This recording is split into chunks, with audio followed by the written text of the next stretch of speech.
Yeah, they already gave me my card and shit. It's just that they said I had to turn in my unemployment. I didn't know I had to sign up for unemployment. So I signed up for it and sent it in. But they already paid me the money and everything anyway.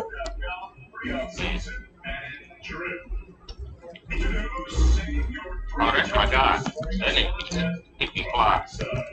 I don't know. With the dreads? Yeah, the announcer guy. Oh yeah, every time what the fuck?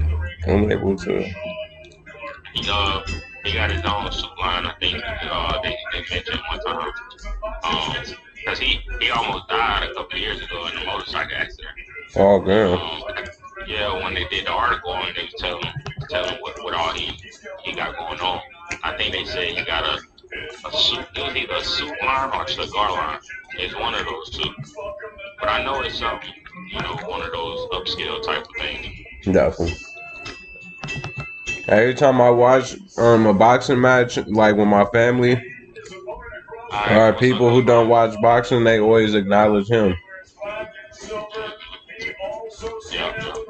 And Coach Ron. Yeah, go ahead, put your glasses up, Ron. Oh shit.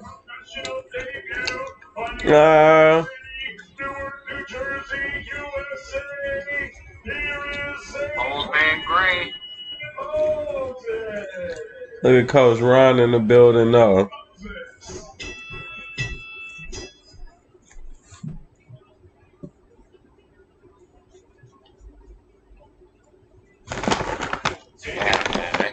Man, I can only imagine fighting in the station like that. It's so unfair because you really, to me, my opinion, it's so unfair, man, because I really don't have a lot of time to take in the moment. Man. Like, you know what I'm saying? When you're walking out, you get announced. That's literally the split second that you had your moment besides looking good in the ring. Afterwards, afterwards is taking your glove off, raising your hand. They either want to take a picture with you, interview you, then boom, they're trying to move you out the ring for the next, for the next fight. So you really don't have a lot of time. You gotta be locked in.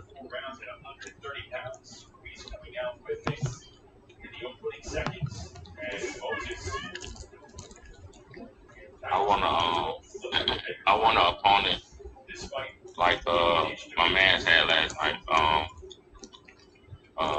Keon. Oh yeah. My next fight, I want somebody like that.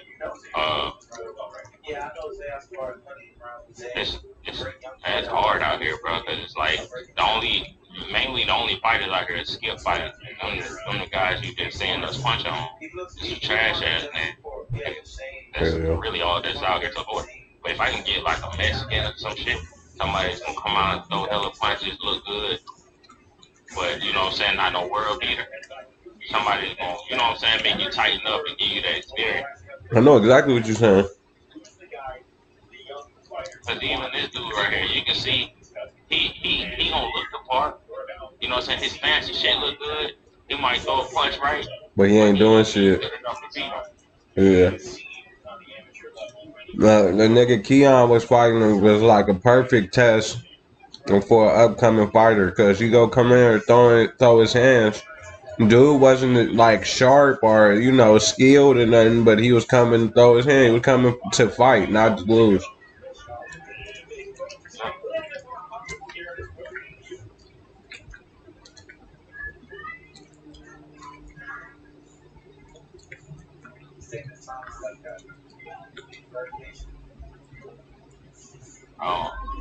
I never been a fan. For real? I never been a fan for real. I recognize the talent. I'm not sure. I mean, what he fighting right now, the nigga can't really tell too much of nothing. Well, it's not the fact that I know it's on his first pro fight, but I mean, even as like a boxer, even as an amateur, I just never like the hype, support.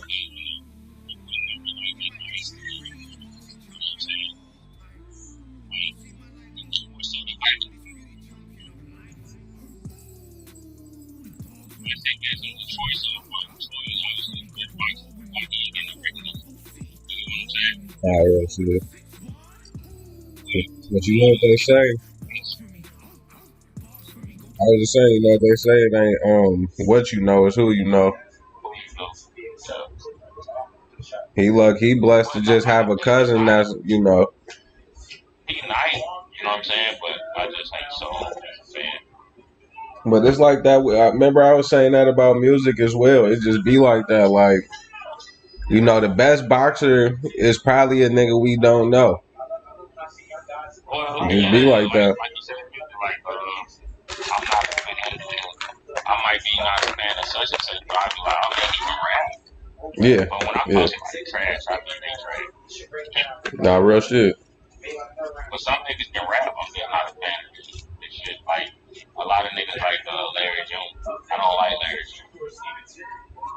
See, I don't like one song. I don't like one song. I never been a big Larry June fan. I didn't really know much about him until Joe was telling me about him. And there's a couple songs I fuck with. I'm just still not like a. I probably wouldn't buy an album or nothing. And it's crazy because I thought that I went to high school with this nigga. Come to find out, he was the nigga I was in high school with. That was my nigga too. He just was always on his shit though. He was promoting himself back then, had flyers back then. You know what I mean? He was on his shit, bro. Even in high school.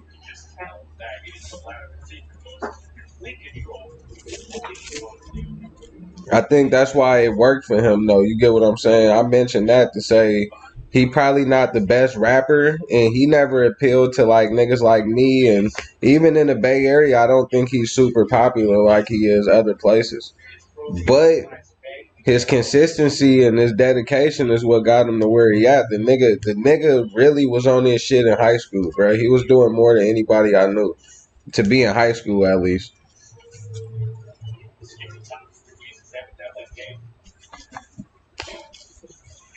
Mind you, I was supposed to do some songs with this nigga. I would have took that shit more serious if I knew he would have blew up in what he is today.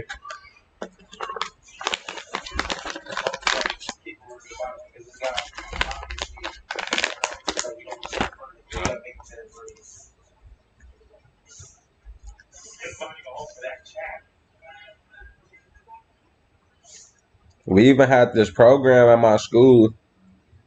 Like it was like a music program, and they let you record songs and shit.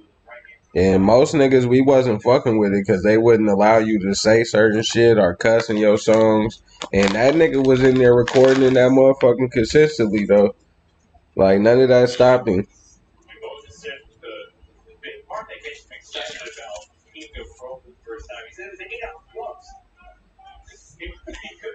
It's crazy. I remember. I think back like shit like that. Looking at my cousin, I remember them niggas beating on the tables and shit, rapping, Yep. all this other shit. Every time we had free time, niggas, either on the computer in the living room, recording some shit, So Yep. Yep.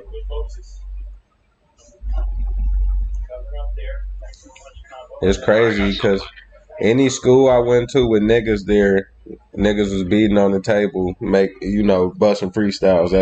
That's why I be talking shit in here like niggas ain't got no bars for the freestyle. Cause that was something that No, was but common. like when you with your friend, somebody bust out with a freestyle, that'll happen.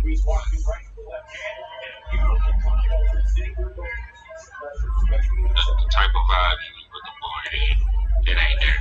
You gotta be in person. The type shit.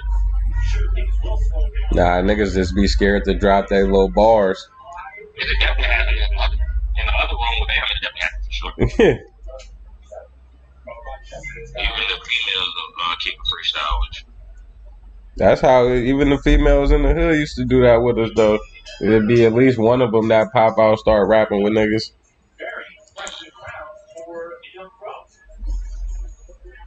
Rest in peace, my homegirl Angie. She was raw too. She had a nice little flow.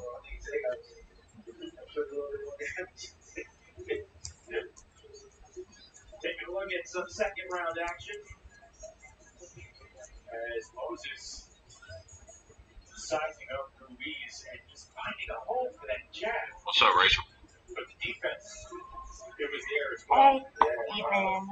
Sleep. No, I'm trying to stay up to watch this boots fight, so I'll see how I get on.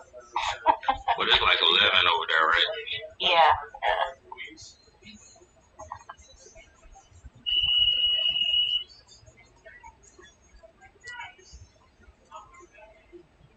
And is he fighting in Philadelphia? Hey, y'all don't hear something hissing or something slithering? I thought it might be Philly. I don't know. I thought it was Vegas, but it might be Philly. You don't hear a hissing sound, Sanchez? No. Y'all don't hear something like slithering up? Oh shit! I started to catch a drift when you said slithering up. So I came to check my phone. Oh, okay. Why are you not mean to each other? My God. I smell something. I'll tell you what goes on now. What do you smell, Joe? Do tell. Snakes don't even got noses. That nigga lying. Might as well just go ahead and say it. Joe. You got a long way to go, my nigga. Long way to go, boy. Might as well go ahead and say it. Spit it out. Doing good.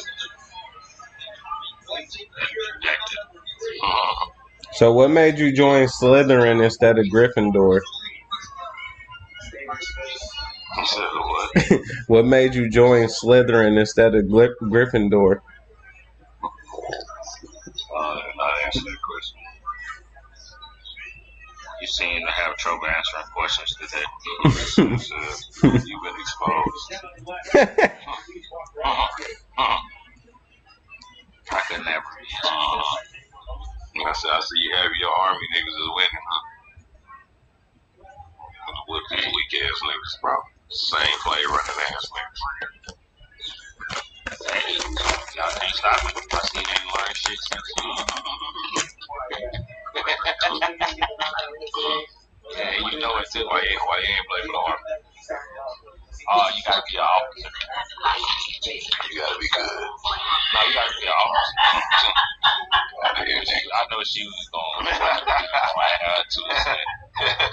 I'm told that she was going to add it to it. Nigga, you're not funny. Get mad about that. That's pathetic. Like, that shit wouldn't even funny if you tackling like mad about it. Yeah, nigga.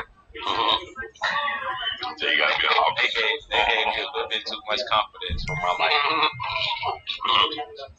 You gotta be an officer. No, you really you gotta go to West Point, and in order to get into West Point, they consider that shit like a Ivy League. So your odds of getting in there are slim to none. I tried to fly. I tried to fly. It's called like a green and gold program. I tried to fly through the army, but the tattoos on my hand, like you can't be an officer with tattoos below your wrist. Man, shut the hell up, Sanchez. Like tatted up like a motherfucker on your damn see what you talking about. Below your wrist. You don't listen. You's a dummy, bro. God damn. Look at all that fucking hair. All that fucking hair. That's all on his wrist. All that fucking hair. Bro, I ain't gonna lie. This one offensive lineman is sleeved the hell up, bro. I'm about to scream. All that sleeve, I know, sleeve, nigga. That's above his wrist, right? I forgot somebody as dark as you don't know what tattoos look like. They stop. Do you know what long sleeve means? They stop at his wrist, right, Joe? So where did you stop? On my hand, Joe. Also, if you have them on your hand, you can't go. I have them on my hand. So if you got tattoos on your hand, he just trying to upset you, Sanchez.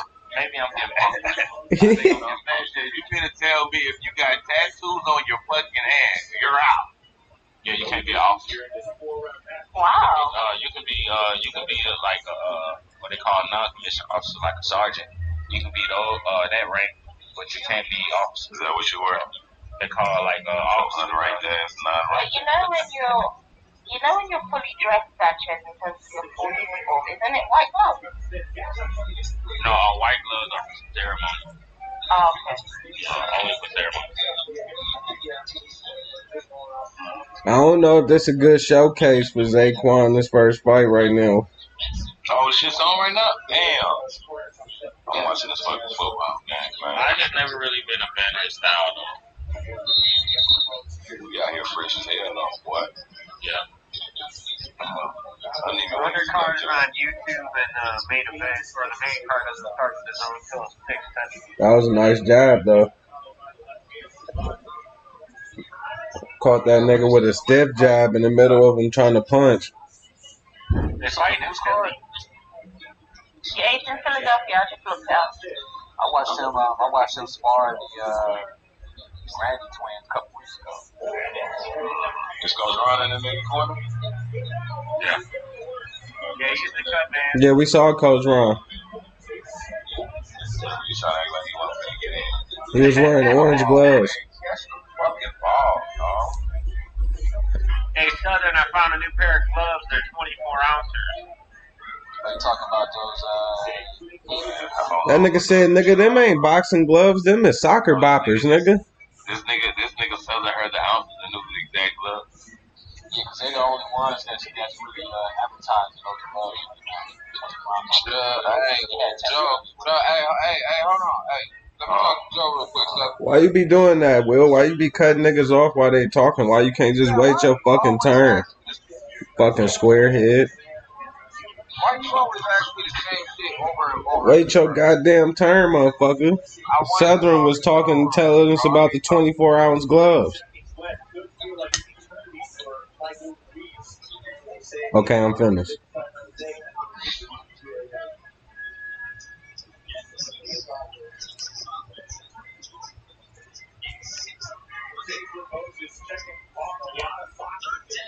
I took Army today, right? Whoa. One of us did.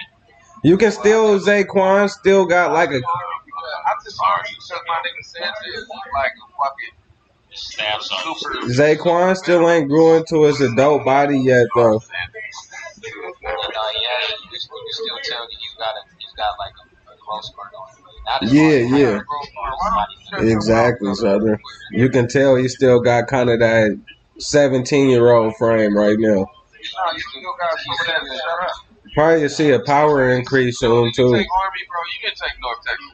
Of course he's done, man. I ain't listen, What weight class is this? Like 126? It's hard. He normally just best smart. Like even though he's an alumni, you know what I mean, most fucking receiver, quarterback ever. Come on, man, 15 more And yards. we talking about boxing, Will. Listen, you're going 300 yards, man. Will, we talking about boxing. Listen, yo, Texas not winning this game. Just me, you know that. I might be a little bit bigger than you. Yeah, that was before he started cutting. Did you take Texas with spread or money lines? I just played a prop. I ain't picked no one. So what did you get? What's the player prop? Quarterback throw for 291. How many yards you threw for? 80? Got 159. It don't look like he's going to throw for another 140 yards. Sorry, buddy. All right, so you missed out on that one. What else did you take? I mean, you did miss out on that one. Do you think he's going to throw for another? What do you think? Tell me. You said 291. He's done it first and foremost. You said to throw for 291. He only threw for, you said 51? Or 150. Answer the man. That sounds like you need. Answer the man, Joe. That's true. Because to be honest, it sounds like he needs another 140 yards. This nigga Danny Jacobs so ass on this game. And they right mind claim they know about football. Nah, Joe was a professional football player, bro. Well, almost professional. He got out the league right before they started paying players to be here. Joe will be rich as fuck right now if he would have just stayed longer in college, you know, because they pay the players now. You'd be like a 20-year senior if you were still in college right now trying to play football. And they had a player, he redshirted from like, he redshirted. He told him always like 26 by the time he finished playing football. Why do the Southern always come with all these fun facts? Like, that shit was crazy. I thought y'all boys were talking. Fun facts. Talking about. Somebody told me there a nigga smoke coming.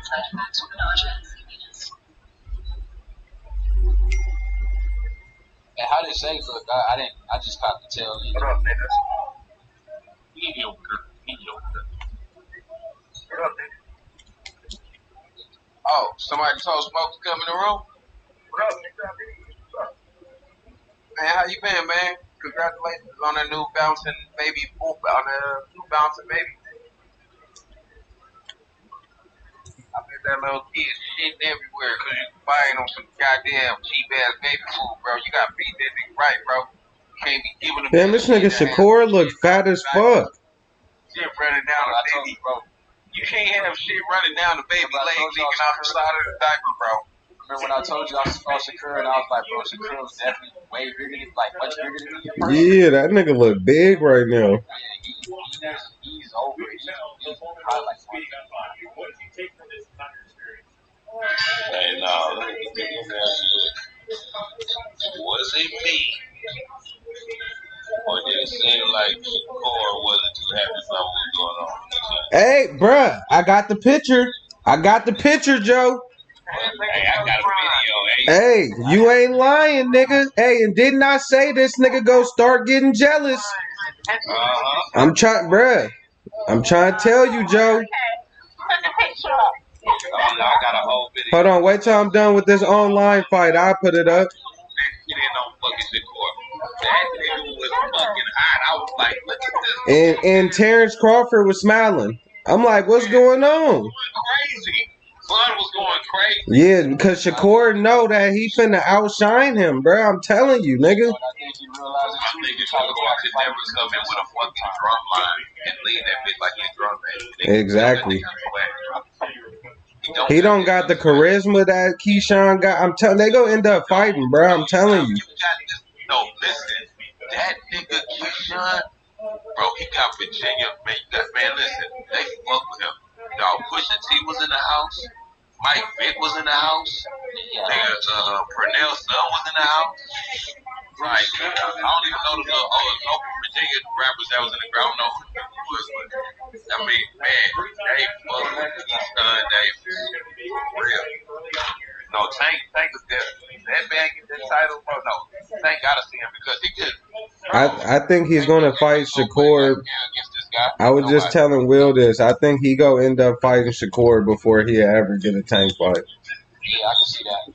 Yeah. See, I think that's why Shakur looking the way he looking because he realized I'm gonna have to fight this. Yeah. Nigga, if you want to be undisputed like you talking about. And on top of that, think about this. I need to see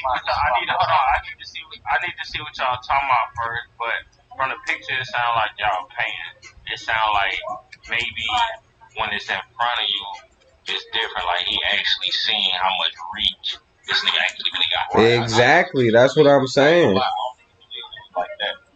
I think it's gonna come to a point, and I'm telling you, I'm saying it now.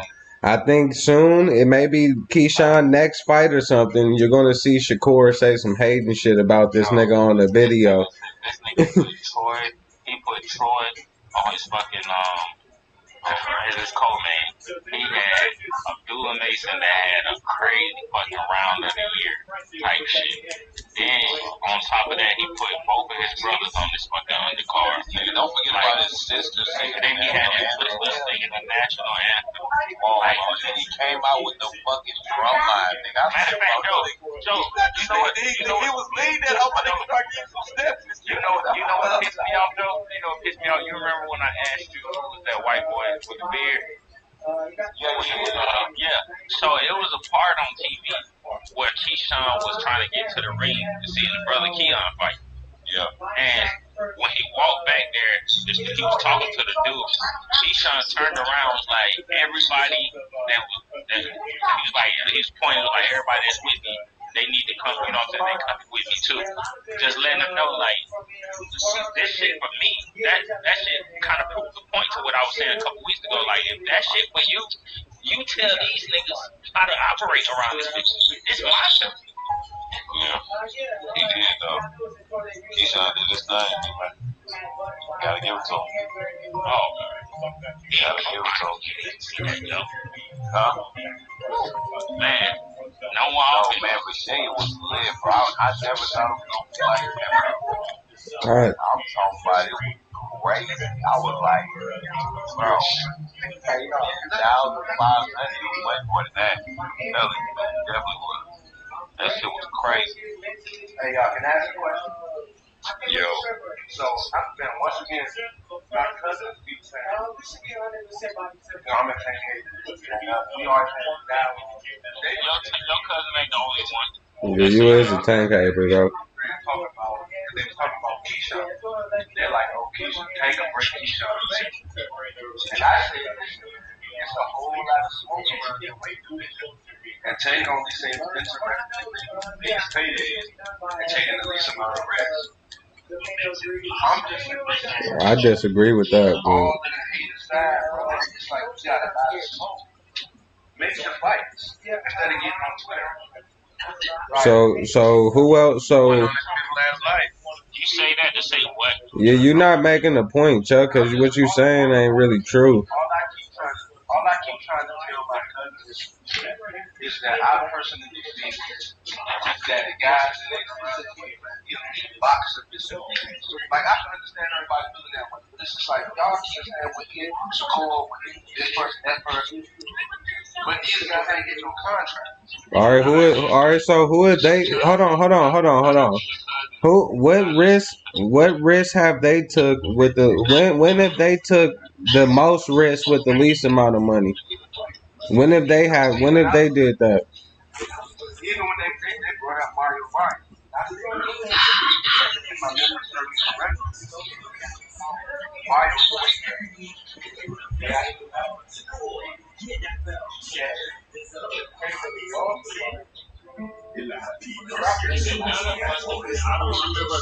Hey Chuck, check this out, Chuck.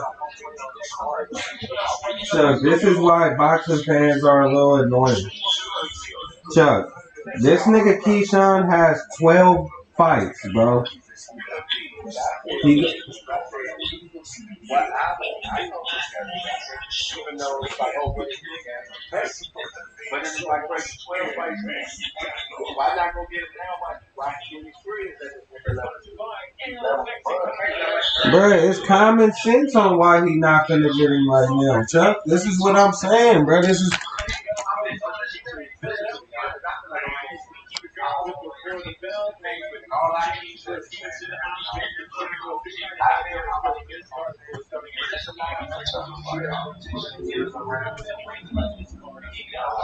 Alright, so Chuck, hold on, real quick, Chuck. Give me a realistic fight that he should go make right now. Alright, so if you can't mention a fight without saying Shakur or Devin Haney, bro, you ain't saying nothing. Cause them niggas ain't the fights either. Who would they? I mean, I ain't gonna say Devin, but who was Shakur for that 135? And don't mention Edwin.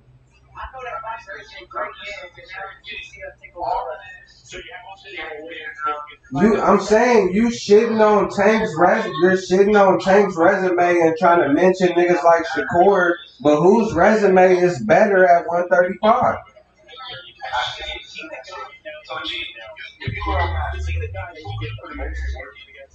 I put him in there against Edwin. Yep, or Baranchik.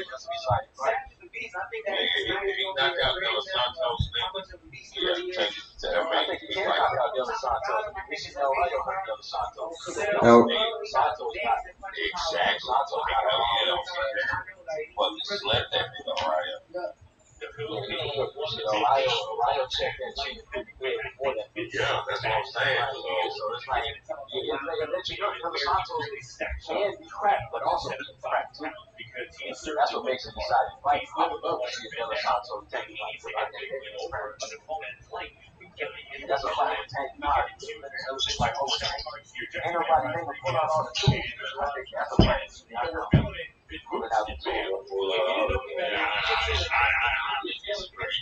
do y'all think Boots gonna start interfering tonight? Yeah, I think it's stopping late. I don't think it's gonna stop. Like, I would say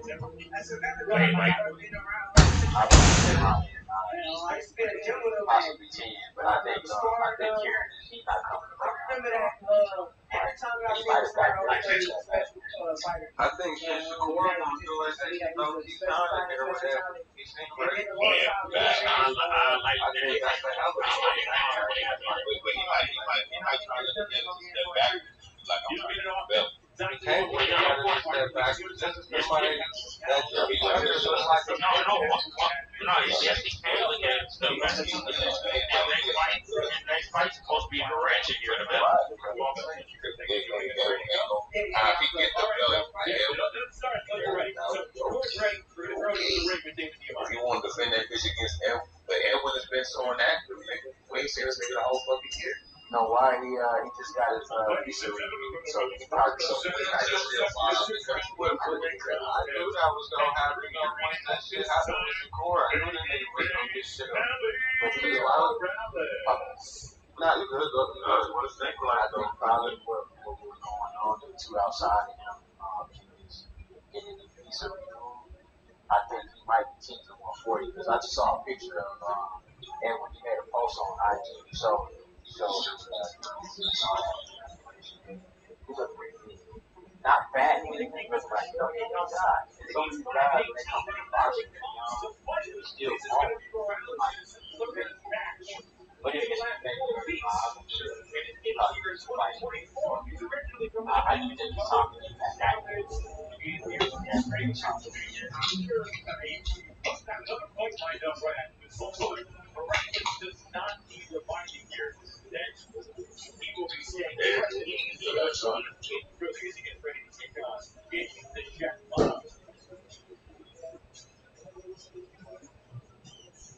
this is funny. They have boots, right? Classic streetwear boots. Got polo boots, Nike boots, Timberland boots.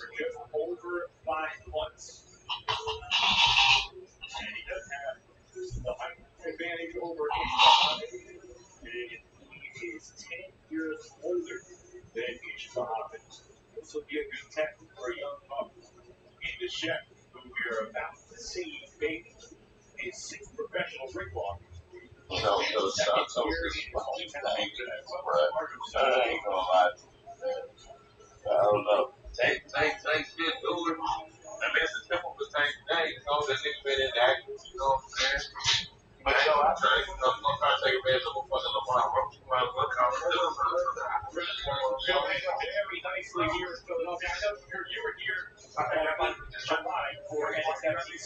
Him and Del Santos? You out of your fucking mind, nigga. Are you crazy?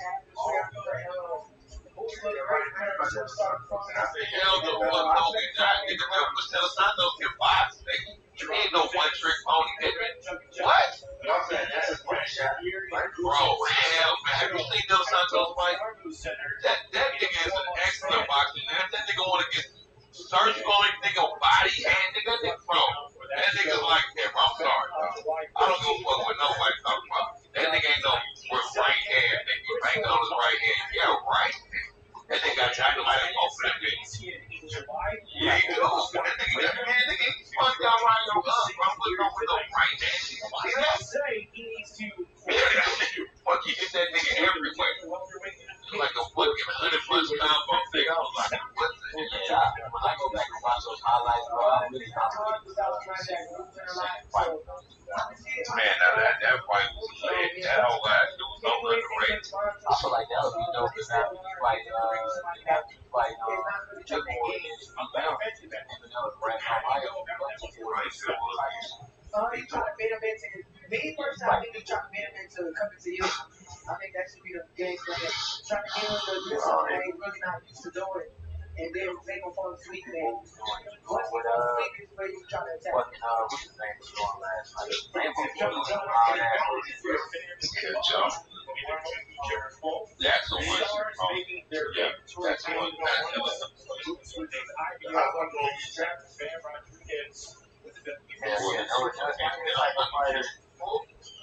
He's gonna try to win. He's the type of fighter he's gonna try to win his way. not gonna try to. I'm gonna fight my way, and I'm gonna live a die.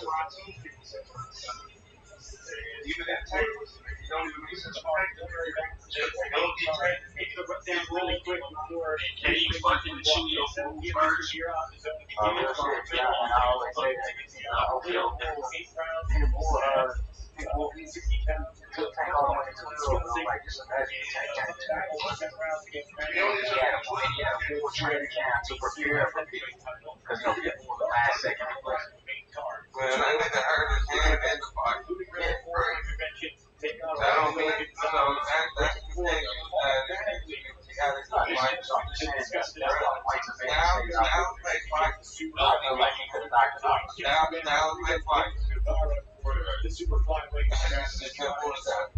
Now make fights. Rayo was the one lengthier, he's taller fighter.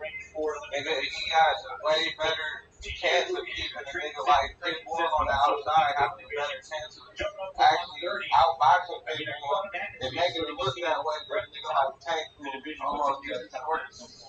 Sure. Like I said, I think Tank right was before I full got training tremendous camp. skills. I think Tank did a little bit as much I as think people. straight for anybody at 130 pounds. He hit Pitbull a lot, but Pitbull was defensively responsible for a lot of that fight. Pitbull keep that guard. That's one thing about Pitbull. Yeah, I would say if Pitbull maybe had that guard down on one of the uppercuts that was going to land that before I got knocked out. But he did a good job protecting himself. I think one of the best things about Raymond Ford is his ability to adjust. Yes, I think that's exactly to do it around, get better, and realize, take away what the other guys doing best. And I think with the next ball, he kind of waited. Rayo also got power. But now, I think he's just a little bit. So I don't think just because Rayo get away with it, I don't think Devin Haney or Shakur get in there and do the same thing. I feel like this. I was saying this. The Ryan Devin game. I feel like Devin could be Pitbull. I'm not saying it won't be no challenges, but I was seeing a lot of people on Twitter throwing out. I don't know where this came from, but as soon as he beat Loaded, I was seeing a lot of people on Twitter saying, "Oh, Pitbull beat Devin, he'll knock out Devin, and this and that." I'm like, and then I tweeted this. I'm like, bro, any good fighter. I'm not just gonna say anybody. Any good fighter has a jab, can really box. That's all El Rayo. That's why, bro, as soon as they announced him, I'm not El Rayo. Pitbull, bro, he just had a huge disadvantage. He was against a guy like El Rayo. El Rayo was all about to be boxing all night. So, and with this rematch, we're going to see him do the same thing. Now, maybe Pitbull gets lucky and get one of those hooks to land, and maybe hurt El Rayo, or El Rayo gets lucky. Box his head off, hit him a party shot. I think Pitbull will be one of those fighters where he probably don't have to stop it. That might be great. Witness every season defining moments.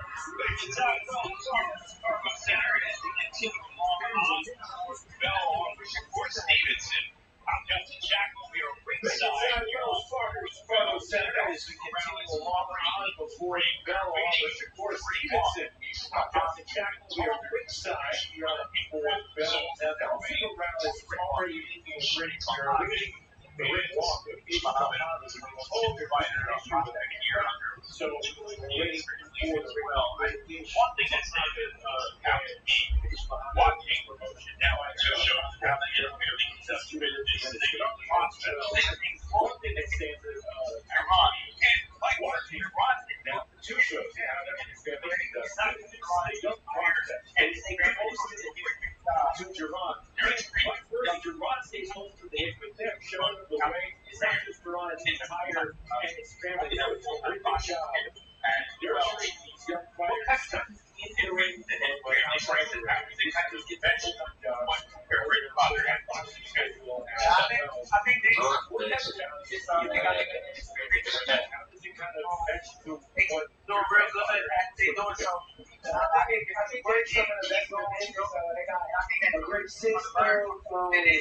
They seem to do real good. They're doing so. I think if it's working, keep doing what you're doing. And I think that sometimes when the right for boosting it, it's definitely the kind of different red fire system. And you got OGs and the guys that's been ahead of you in years before. So I appreciate them guys.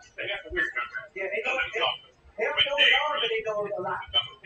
They certainly do, and you're probably took them there down you're younger. But that he was there and saying earlier in the week that like living there kind of go home what it took to kind of look down Texas and South and there. I think it's not in on straight.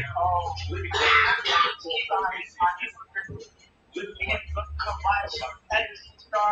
think it keeps our head on straight. I think moments like this keep our head on straight.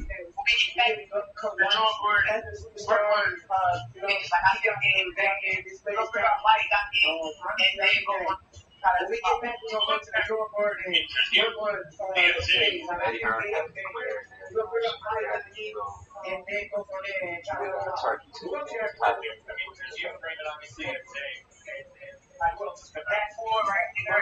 She carries an amateur right now. Right now, that's what it was. Like, we're focused on, like, back four right there, and we're going to keep elevating that. Chris Stevenson joining us here on Before the Bell now to keep you updated on what's going on. I'm trying to stay on top of everything on here.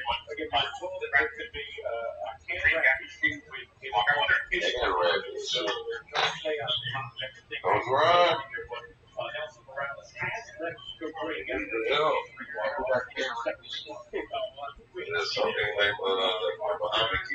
now, still come on Before the Bell here in Philadelphia. And then you have to wait for on the zone. And Campbell Williams were started off here.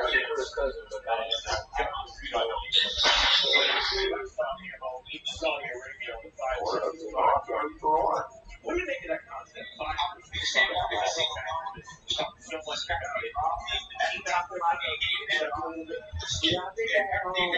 Honestly, I think, like, with Eddie and when John got these sweats down, I know he had one of them fight there. So, I think he should be ready to make them fight now. I think that he has the great coach behind him. And, I'm ready to go left that.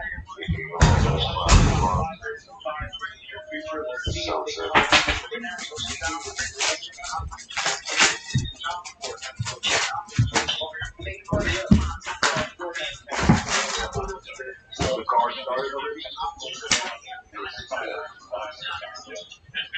You already card started already?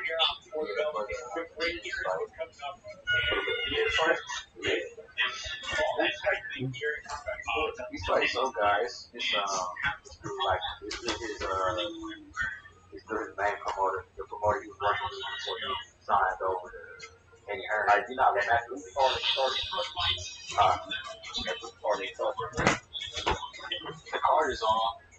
It's still showing the card. Yeah, pretty nice.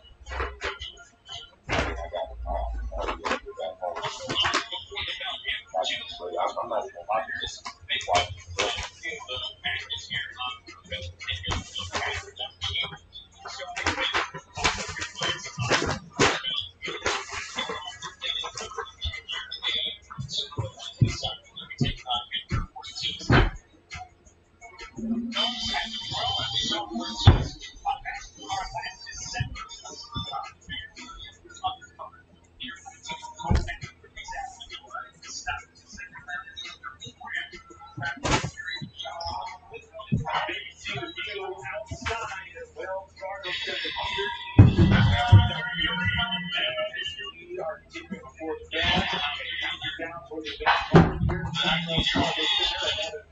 Ennis and Chukhadzhian also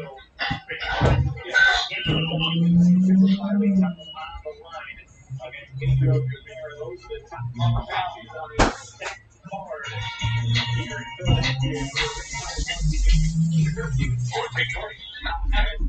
The third final fight here on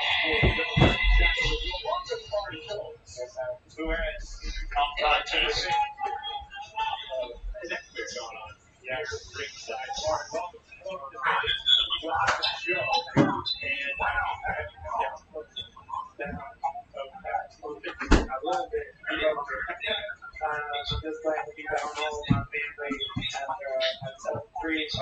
years for traveling back and forth on the 2024 landing there. I don't know much about your story, so this is a chance to fill in some of the viewers on your journey and life and history following the Olympics. Any immediate plans here?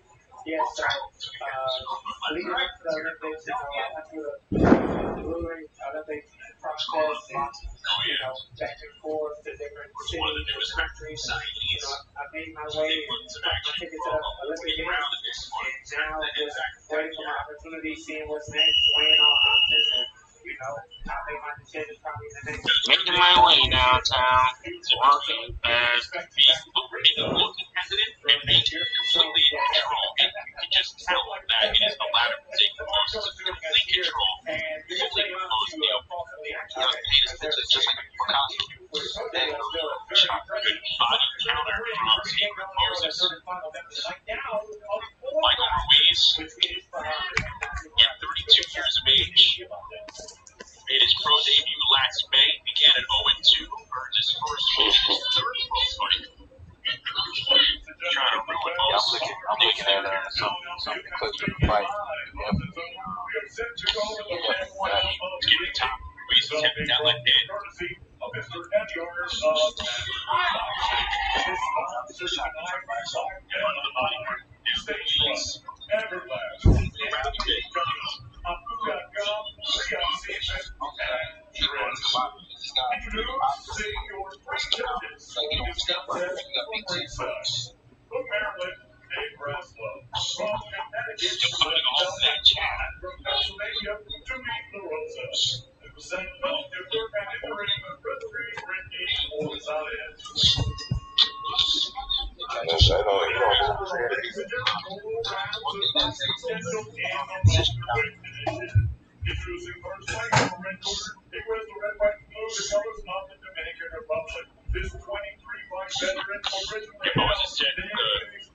Aren't they getting excited about being their pro for the first time? He said, they get out the gloves. He could punch on somebody and see how it feels. Yeah. We all get excited about the albums, the gloves, so we get punched out. He's doing a good job for what he's at. The first round in change, pushing back the gloves.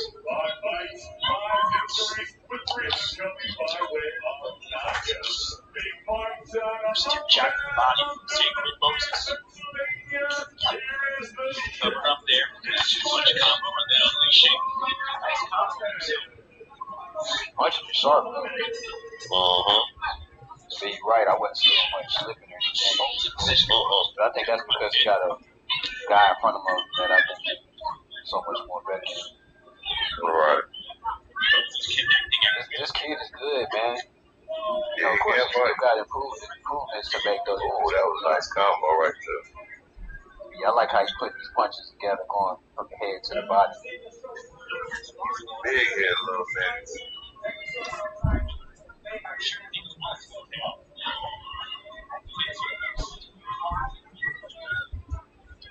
When he was in the sparring, they had him spar both twins back to back.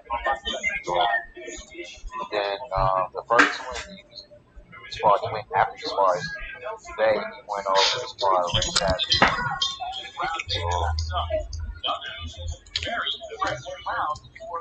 I didn't get to watch theirs, like have my full attention on theirs like I did on say in the first twin.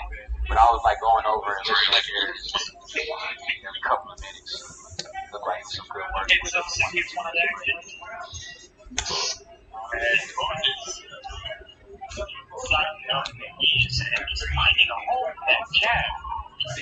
But I saw Quinn Randall spar some dude. Quinn Randall punching the top.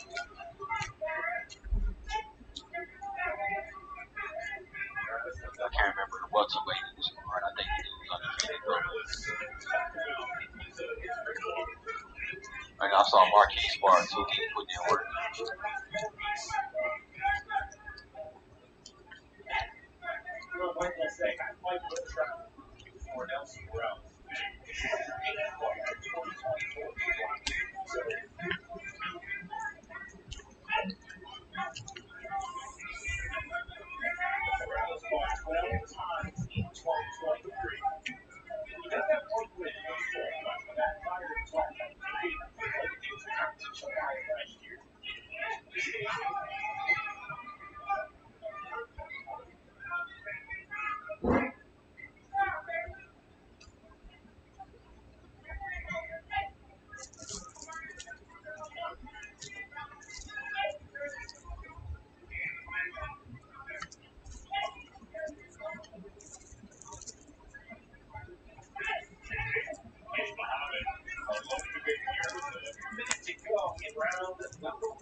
Muhammad said that he felt the fight super fast than he originally thought it would.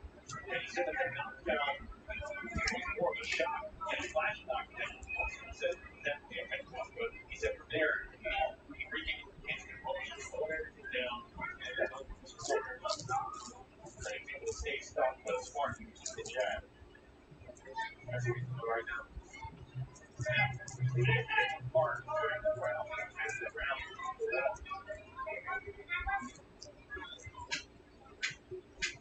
final 10 seconds. That caught the attention of Morales. When you shake it off, it's saying, chances are about to be it.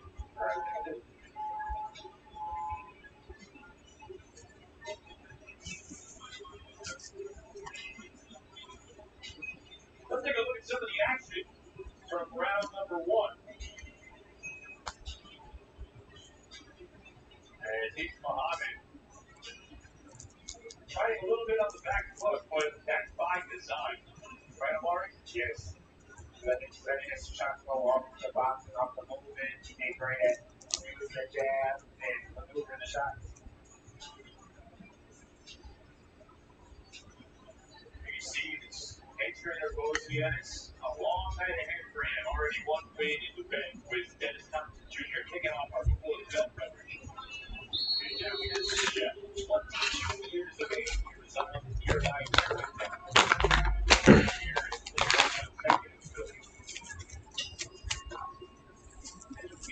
Round number 2. We were talking about the full-time job that he works at State Home and working at Philly International Airport. Ish Muhammad is a restaurant owner. He owns his own place at 22 years of age. Here in Philadelphia, he's been cooking since he was 5 years old in his father's restaurant. But that's how he has been the chef. That's right. It's part of the market on their specialty. It's talking about cheesesteak egg rolls. But that's what we're doing. Cheesesteak for and a lot of the cities call it here, but it's the first. And he's being first in this fight here against Nelson Morales.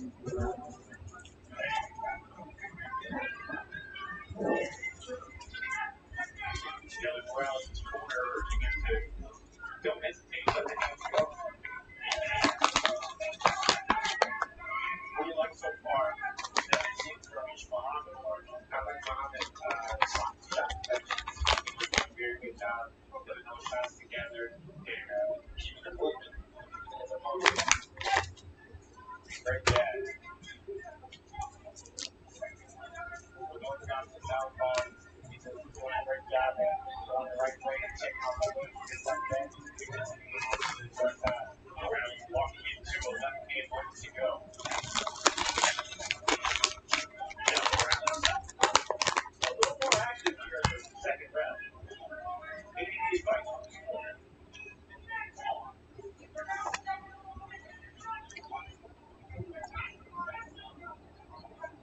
And his fight was originally scheduled for 6. The delay turns it down to 4.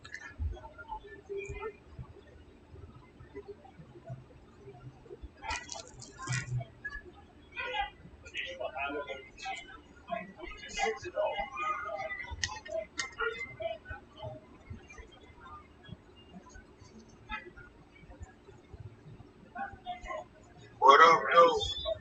Using that jab to What's happening? My bad. I had turned the fucking hand raising on. I had kick wheel like this bitch. That's on me. I turned it off. Oh, so that's what happened here. I noticed you just got like real quiet. I kicked him out. I usually don't kick niggas out, but he started talking about school.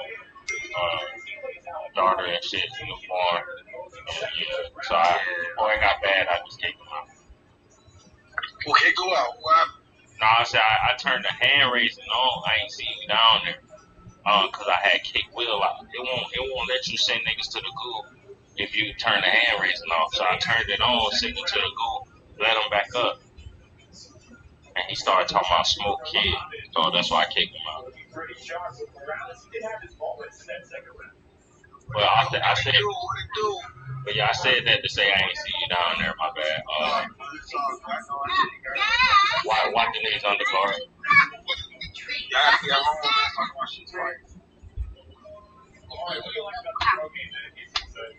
Hey Sanchez, I'm looking at a double XL article from last year. This is 60 best mixtapes since 2000. You know what mixtape is on here? I know for a fact it shouldn't be not shit Joe Budden on that motherfucker. I know for a fact. Music too is on here. Yeah, okay, double XL is biased though. Niggas already been calling them out for years. I ain't gonna lie though, this pretty accurate though, cause they got the Wayne tapes, they got Rick Ross, Rich Forever mixtape. That mixtape was great. Wiz, they got the Wiz, Cushion Orange, So Far Gone by Drake, Soul Tape 3 by Fab, The First Rich Game, Jadakiss Champ is here. They got, it's taking me back though, man, back to my early college days. Craig was here. Oh, I ain't heard no Rich on the phone. I ain't heard no music.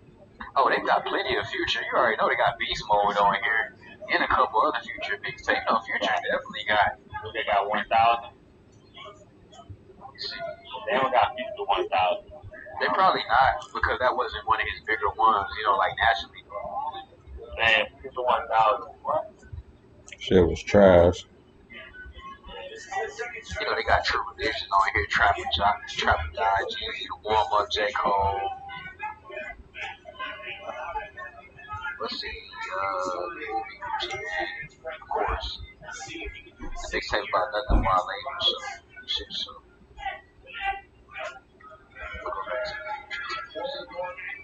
And that Rick Ross, Rich Forever, that part was crazy. Those cities by Wayne, New Jet City by Currency. I'm surprised to see that on there, that they know about this. That was a tape that put me on the Currency. Oh yeah, Monster, Future. They got Monster and Beast Mode on here. Yeah, I'm surprised they don't got Rich Homie Quan, that joint that had Man of the Year on it. That was a great mixtape. Right? That one and the one before it. Already inaccurate. That mixtape like and that mixtape right before that was some type of way.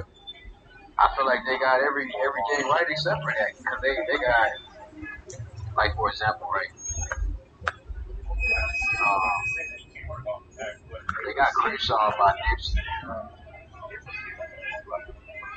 Dedication to Wayne. They got so much Wayne on here, though. I think that's why they have like Rich Homie and shit like that. They got Detroit by Big Sean. Like bruh, but how they don't got Rich Homie and they got Joe Budden weak ass? That don't make any sense.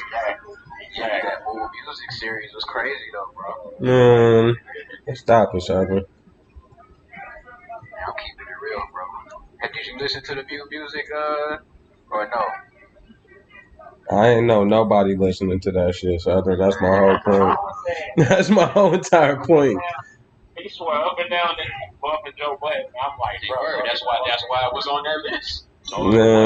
Joe Budden got the type of fan base that's Joe Budden fan base is a bunch of niggas who sit in the computer and nobody else is listening to that shit.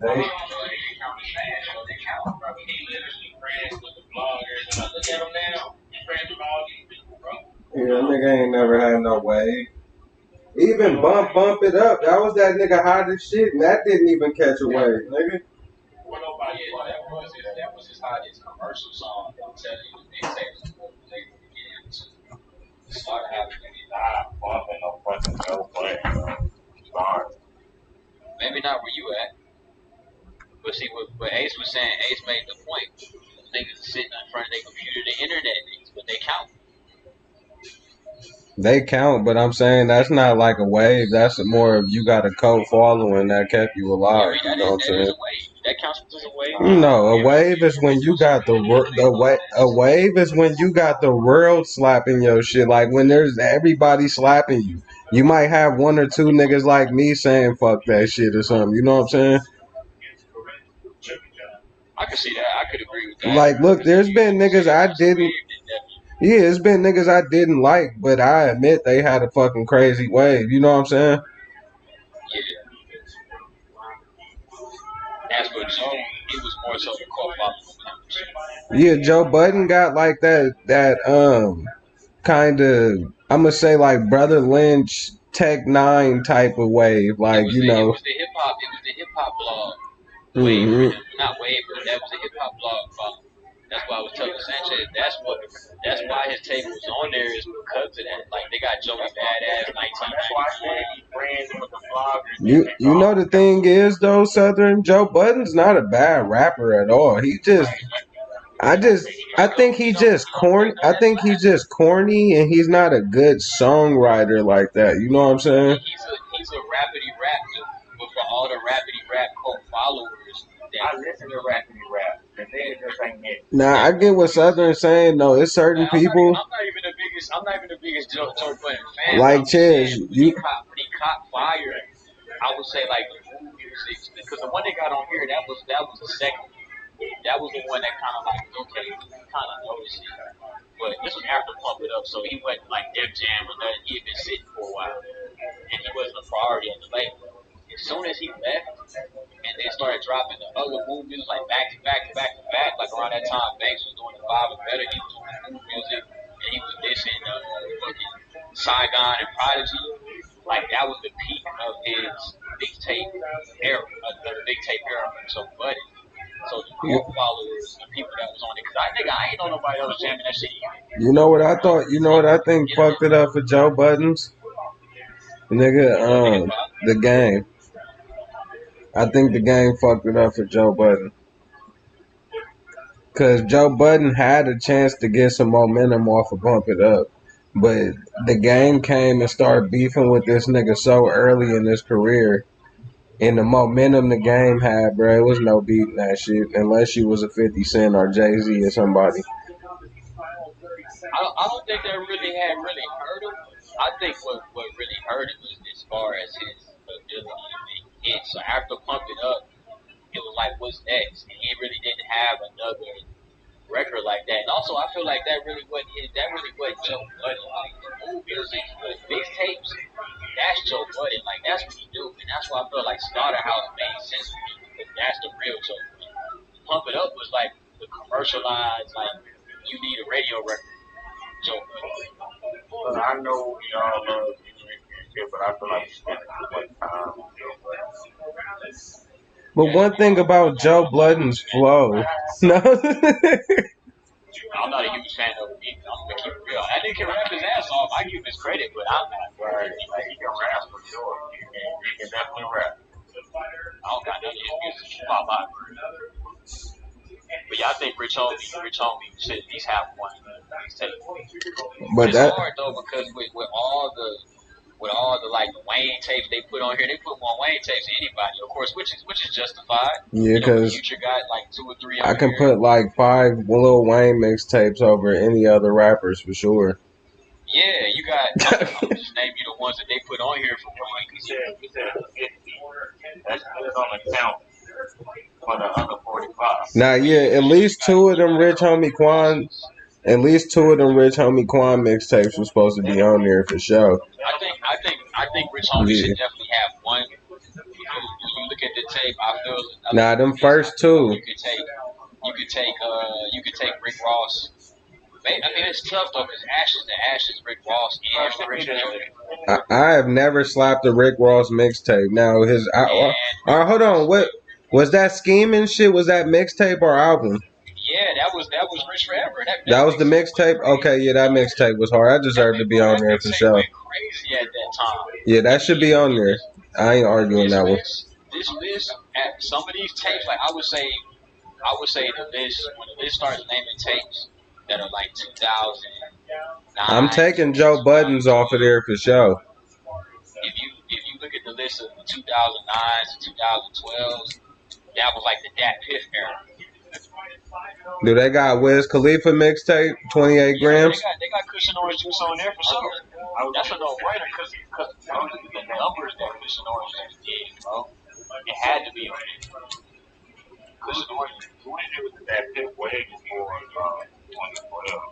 Yeah. Nah, but he's saying the era though, like when everybody was using that piff. I get what Southern saying because it was a certain point. A lot of people didn't know about that piff. I thought everybody was using it around. Hell nah, Sanchez. This list is kind of like, and the reason why I say 09 to 2012, because that's when that fifth wave caught on, and where you can see numbers. You can see like, okay, this mixtape did this many downloads. Before that fifth, niggas didn't know what a mixtape did unless you was in that region. Chaz, think about it, bro. In 2007. Chaz, think about it, bro. In 2007, a lot of niggas didn't even have computers for themselves. Nigga, they was going to the library and shit still. I had a mixtape on that fifth, and my friends. I didn't. So Sanchez, listen closely. I didn't say nobody had computers. I said a lot of niggas didn't have computers. Yeah, I heard what you said. I said niggas did have computers by 07. That's what I said. A lot of niggas didn't have computers though. In 07, I still remember niggas coming to my house to use the computer because they didn't have them at home. I do remember that. Now, like 2009, 2010, I feel like more people were starting to have computers at their house.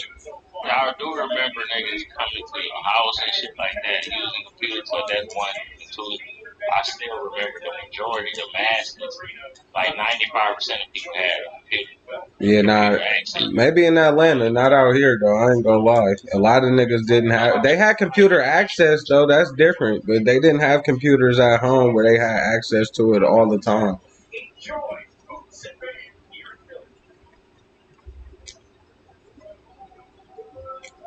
You know, coming to use a nigga computer in 07, that was still pretty common.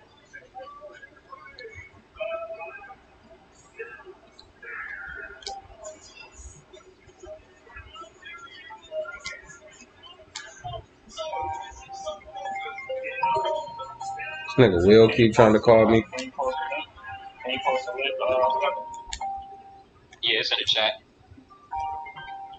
It's really so. How I got to that article, it was talking about Lloyd Banks and Cole Corner 3, pre-orders and all that. So I scrolled down and it was like 60 best mixtapes from 2000. I mean, 60 best mixtapes since 2000. I just slapped this nigga. My fault. The list probably stops around like maybe 2014, 2015. Because after that, man, it really wasn't mixtapes no more. It was like EPs and everything was on streaming sites. As for all those mixtapes were mixtapes that was either, you know, pre that bit where you get them on the streets and it was kind of like hip hop laws that did exist on the internet was going crazy over it. They ain't got the new breed on there? About who? 50 Cent. No, they got 50 Cent as the Future, and they got, I forgot the other one they got on there. Oh, they was supposed to put the new breed. They probably just put like the typical ones though niggas be talking about. Yeah, this list, see with this list, it's about the ones that made a splash when they came out. Because when you look at like, for example, Live, Love, ASAP, niggas was going crazy over that shit when that came out in 2011. Cushion Orange Juice, Crit was here in 2010, Kids by Mac Miller, like all these tapes I remember when they dropped. And I caught on to all these late. Like, but I feel like if you go put a 50 Cent mixtape, the new breed is the one to put. That's the one he put out right after Get Rich or Die Trying. And I think the reason why they put 50 Cent in the Future is because that's the one that laid the whole foundation. We're gonna take Tyler the Creator off here. They got No Mercy, No Fear by 50 Cent too. That definitely deserves to be on here. We can take Blue Chips by Action Bronson off of here. I haven't heard that. That's my first time ever even seeing that mixtape. Separate from People by Little Brother definitely deserves to be. Hey, did y'all know Matias is fighting today? We can take Coke Wave by French Montana off of here. Oh yeah, definitely. We can take. You take it off based off of its popularity or just how it's. I don't think it's that great of a mixtape all around. I don't like nothing from these people on project. No, I think French Montana got some cool songs. Don't get me wrong. I just don't think that mixtape as a whole deserved to be on no top 50 list. This is what I'm telling you. Yeah. Do you feel that way because of the quality of the music? Because I think what they're doing. I just don't like them Southern. I'm just saying I don't think the full mixtape has good. I'm saying I don't think the full mixtape is full of good music. I think there's good music sprinkled here and there in that mixtape. You get what I'm saying? Like maybe 2 songs. Yeah, I'm not slapping it all the way through. That's my thing. Like my features was always hit or miss for me too. Yeah. But I think We can take Fever from Meg Thee Stallion off of here. Absolutely. I never heard that tape. I do know one of her biggest songs came off of that tape, but I never heard it to the tape. Don't like not one song from people. Yeah, Joe Budden can go. I keep Joe Budden on there over a lot of these niggas we just named, like Tyler the Creator. Shit. Tyler Creator. That's what I'm saying. If I was to leave these people off, that project was on there mainly because of the critical claims. Like with these tapes, whoever the fuck Little Brother is can get. Oh, LB, nah, that definitely deserved to be on there, bro. We gotta make our own top 50 list, nigga. That's what we gotta do. That's what I'm saying, because I feel like these tapes, like separate but equal, if you've never heard LB, if you never heard that tape, then it's easy to say, oh, we take it off. I'm hearing what you're saying. I'm hearing what you're saying, but I can tell you one thing. Nigga, rock, paper, scissors, probably never in the car for who got the aux cord. I can tell you that. You probably lose, because you gonna nigga, well, I'm the king, nigga. What the fuck is you talking about, nigga? You calling me out? Hold on now, because you know this how men settle things nowadays, right? Because I'm trying to have a rock, paper, scissors tournament. What the fuck is we doing right now? What are you saying right now? It's funny because growing up, we didn't call it rock, paper, scissors. We called it Rochambeau. Yeah, I ain't never heard of that. A lot of people hasn't, bro. That's why I'm like, well, I wonder where the fuck that came from. I just want to let y'all know, Showbiz the Adult has its own watch-along show on the Zone. Right? What Showbiz? Yeah, I saw he was going to be on the Zone. I think that's dope. You put in all that work on YouTube, I think that's the main goal. Big dog, eat boxing. That's what happens when you coon your way to the top. They gonna fuck with you. But they got Re-Up Game. We got it for cheap volume 2. That definitely is there.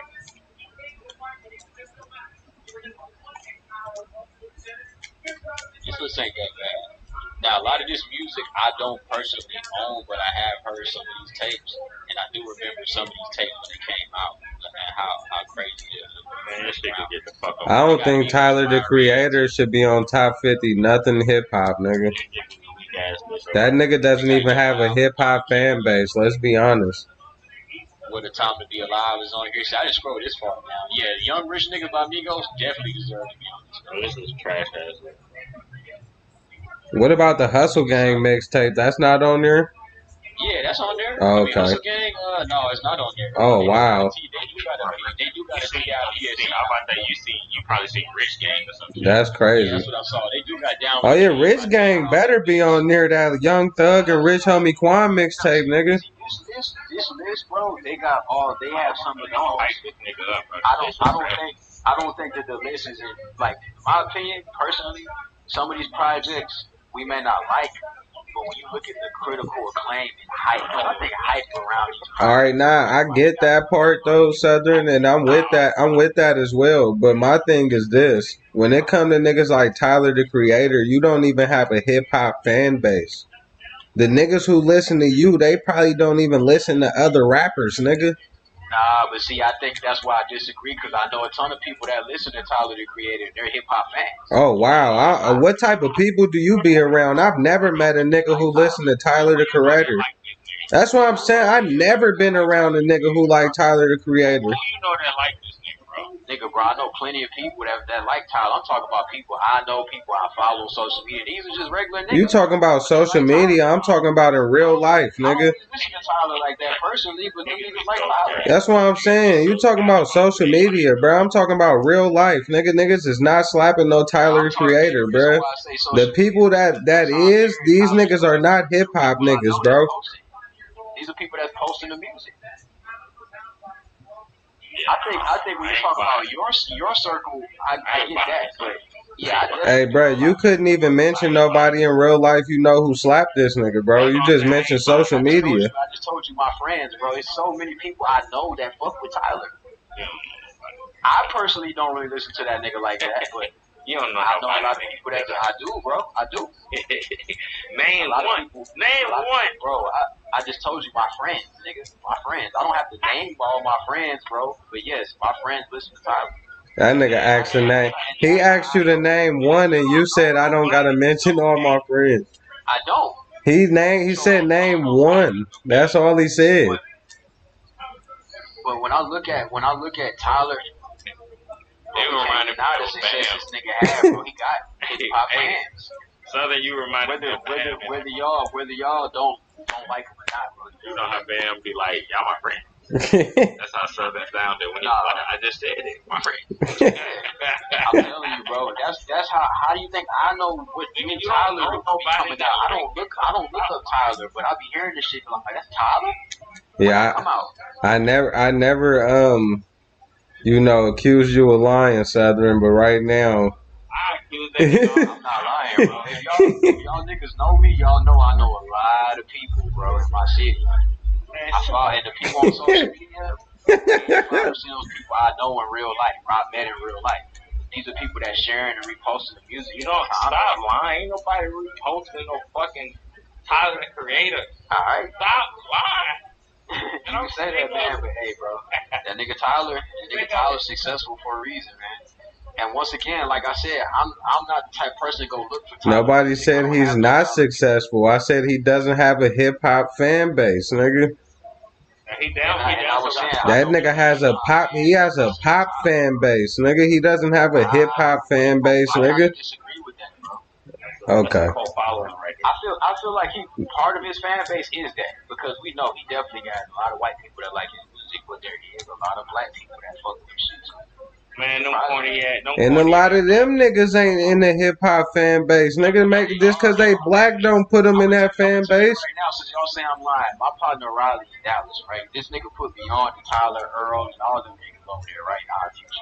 I never listened to them niggas before I met him. This is one of the biggest hip hop niggas I know. And he was listening to them niggas. I'm like, bro, that's Tyler? He's like, man, listen to that new Earl. That Earl sweatshirt, Doris. When I first listened to that album, I'm like, bro, this nigga Earl is nice. Like, bro. Man, get the fuck good music. Yeah, for real. I ain't gonna lie, real shit. Them niggas make good music. Alright, but see, my thing is this. If you're not listening to it, it's hard to judge it. Niggas is not going around slapping Tyler the Creator, bro. I'm sorry. Maybe where you at. Niggas is not doing it, bro. Anywhere, anybody in any type of familiar area is me ain't slapping that shit. All over the world, brother.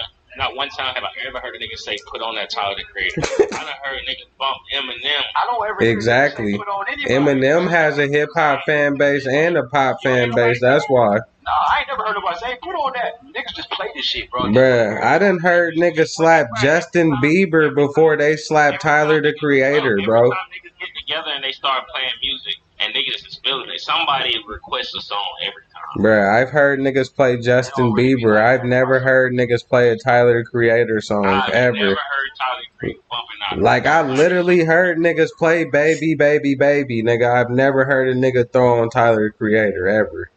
Ever.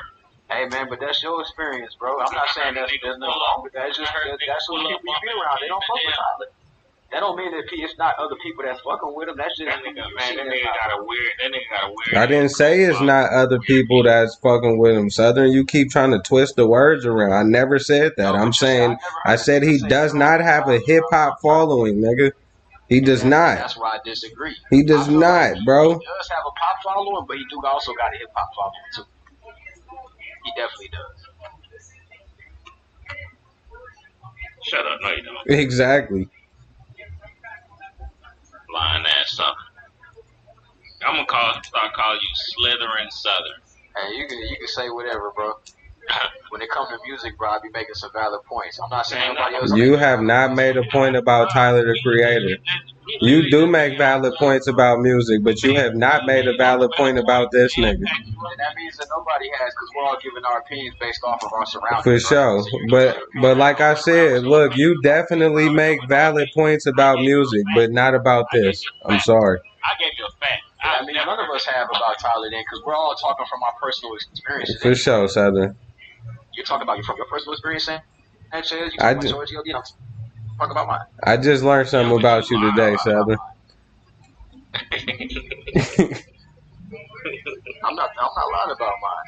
And like I said, I'm not really a big Tyler fan like that, so I don't really need to be like, oh yeah, Tyler. Like, what am I vouching for Tyler for? But the thing is, bro, you're a fan, because your friend niggas put me on to that. Cause I didn't think that niggas that fuck with hip hop was listening to that nigga like that. When Tyler came out with that. What was that shit he came out with the nigga was eating a roach in the video or something? I'm like, bro, I don't know one song from that. I think it was called Crooklyn or something. Is Emma Williams gonna recover from getting his ass whooped this last fight? Hey, the niggas who listen to Tyler the Creator, the niggas who listen to Tyler the Creator, whether they white, black, or Asian, they ask you about him like this, Sanchez. They be like, hey, dude, did you hear that new Tyler the Creator fucking song? It fucking knocks, man. That's the type of niggas that listen to Tyler the Creator, nigga. You said something. You said something. I feel like it is. It is a lane of niggas like that. But there are a lane of niggas that is real hip hop fans. The type of niggas that listen to Tyler the Creator is like Ray Abba and shit. Who's Ray Abba? Oh, you don't remember him? You don't remember the nigga I was fucking with in here? I was talking shit to him.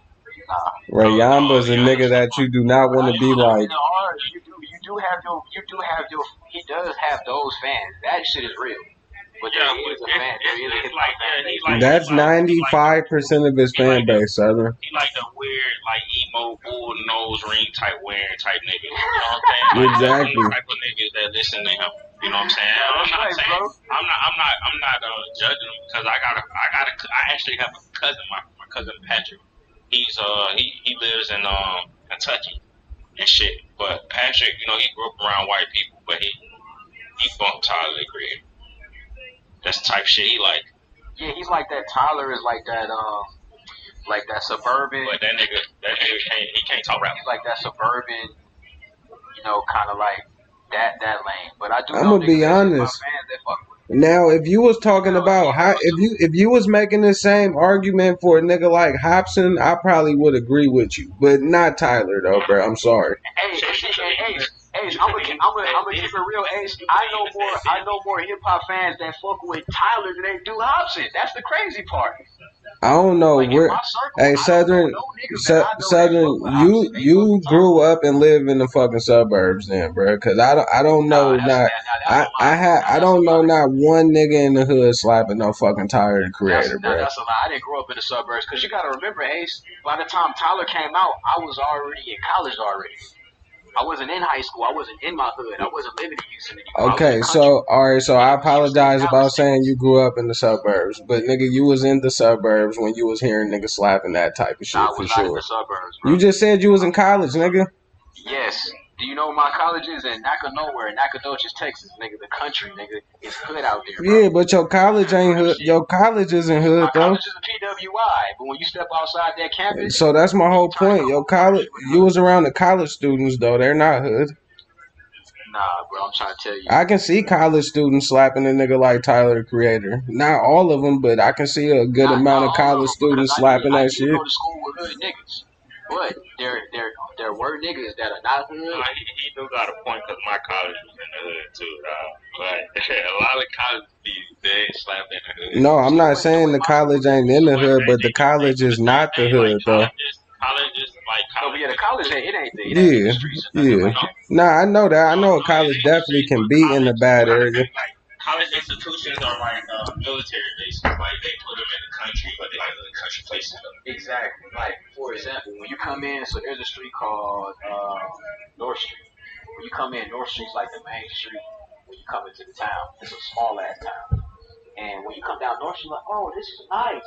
Oh, look at the campus. But then if you bust a couple corners, in 3 to 5 minutes, you're literally in the hood, you can slang dope, gang banging, all type of shit. I didn't know none of that was going on out there until I got out there. And none of those niggas, hold on. In Southern, I respect where you coming from, but none of those niggas that was slanging dope and outside of the college, none of them niggas was slapping Tyler. They were here, exactly. Them niggas was fucking tired. I'm not disagreeing with you. I think we just coming from two different perspectives. That's all. I don't think that nigga. That's what I was saying. We both speaking from our Like even when you said there is hip hop fans that fuck, and I agree with that, but I think it's a very small percentage of his fan base though. I think he knows that though. That's why he doesn't try to appeal to hip hop fans like that. Exactly. But see, I think over the years he's gained more respect from hip hop fans because if we're talking Tyler from 2011, 2012, niggas kind of had to grow on. Tyler had to grow on niggas because at first, and even me, I was like, bro, I don't fuck with that Tyler the Creator. That nigga's weird. But then, like I told you, my partner Dallas in 2013 had put me on to the whole outreach. I'm talking Casey Benjamin. He went out outreach at that time, but Casey Benjamin. What's his name? Left Brain, fucking Earl Sweatshirt. I'm thinking all these niggas weirdos, but then I'm listening to their music. Hold on, this nigga Earl this nigga is dope. And it's to the point where I then became a fan of Earl. I started fucking with some of Tyler shit and good music. And I'm like, well, I didn't know this was Southern, we still spending too much time on this nigga, Brody. Nah, that was dope. But now Earl Sweatshirt, he actually cold. Yeah, that's what I fuck with. He actually cold. Hey, Damo Genesis too. I don't Hey, like, you know what? If you start naming songs, I ain't gonna know what you're talking about. But if you bump some shit, like if you was like, I'm about to bump this Earl Sweatshirt, I'd be like, alright, bet. Put that shit on, I'll rock with it.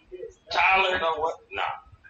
You know what, Southern? What I'm gonna do? I'm gonna make a video walking around international in East Oakland, asking niggas do they slap Tyler the Creator.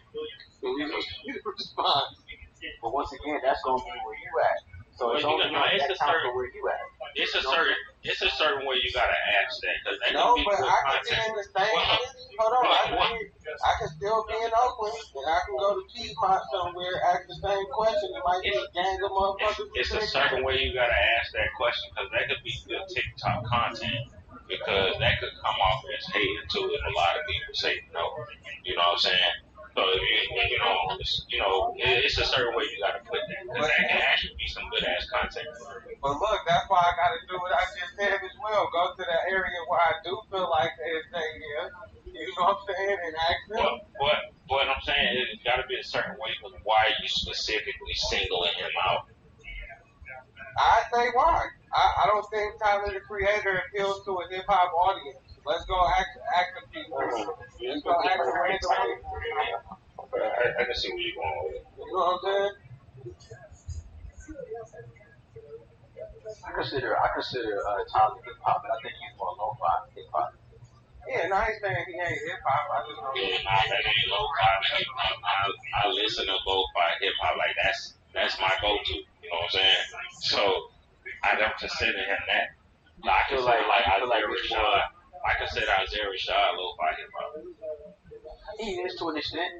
I think the House of Burns is an amazing album too. Even like who else? Like Calibrid or like Joey Badass. Like that's my genre. You know that J Cole, that JID, that West Side Boogie. That's my genre. He's not that to me, bro. But see, I think those guys are more of a boom. Like when you talk about Joey, I think Joey's a boom bap type of artist. I mean, but Static Selected. Yeah, but you gotta understand. The reason why I wouldn't consider it boom bap because to me that's the foundation of just the East Coast. That's just a style of rap. To me, he's literally boom bap. He's style of production though. Boom bap is a style of production though too. That's what I'm saying, like the style. So when I'm saying like an East, it's just an East Coast feel. Are you talking about like boom bap, like hip hop? But see, like you know who Kaz is? Yeah. Would you consider Kaz lo-fi? No, Kaz West Coast. But see, Kaz rap to boom bap. He do, but that's not his primary sound though. But it's not his primary sound, but he raps to a lot. But a lot of people think he's from the East Coast though. Is y'all talking about a certain type of beat or something? Yeah, it's a certain type of production. So if you ever listen to a DJ Premier beat, if you ever listen to a DJ Premier beat, that's boom bap. That's the foundation. Like that's boom bap came from that sound of production. DJ Premier beat.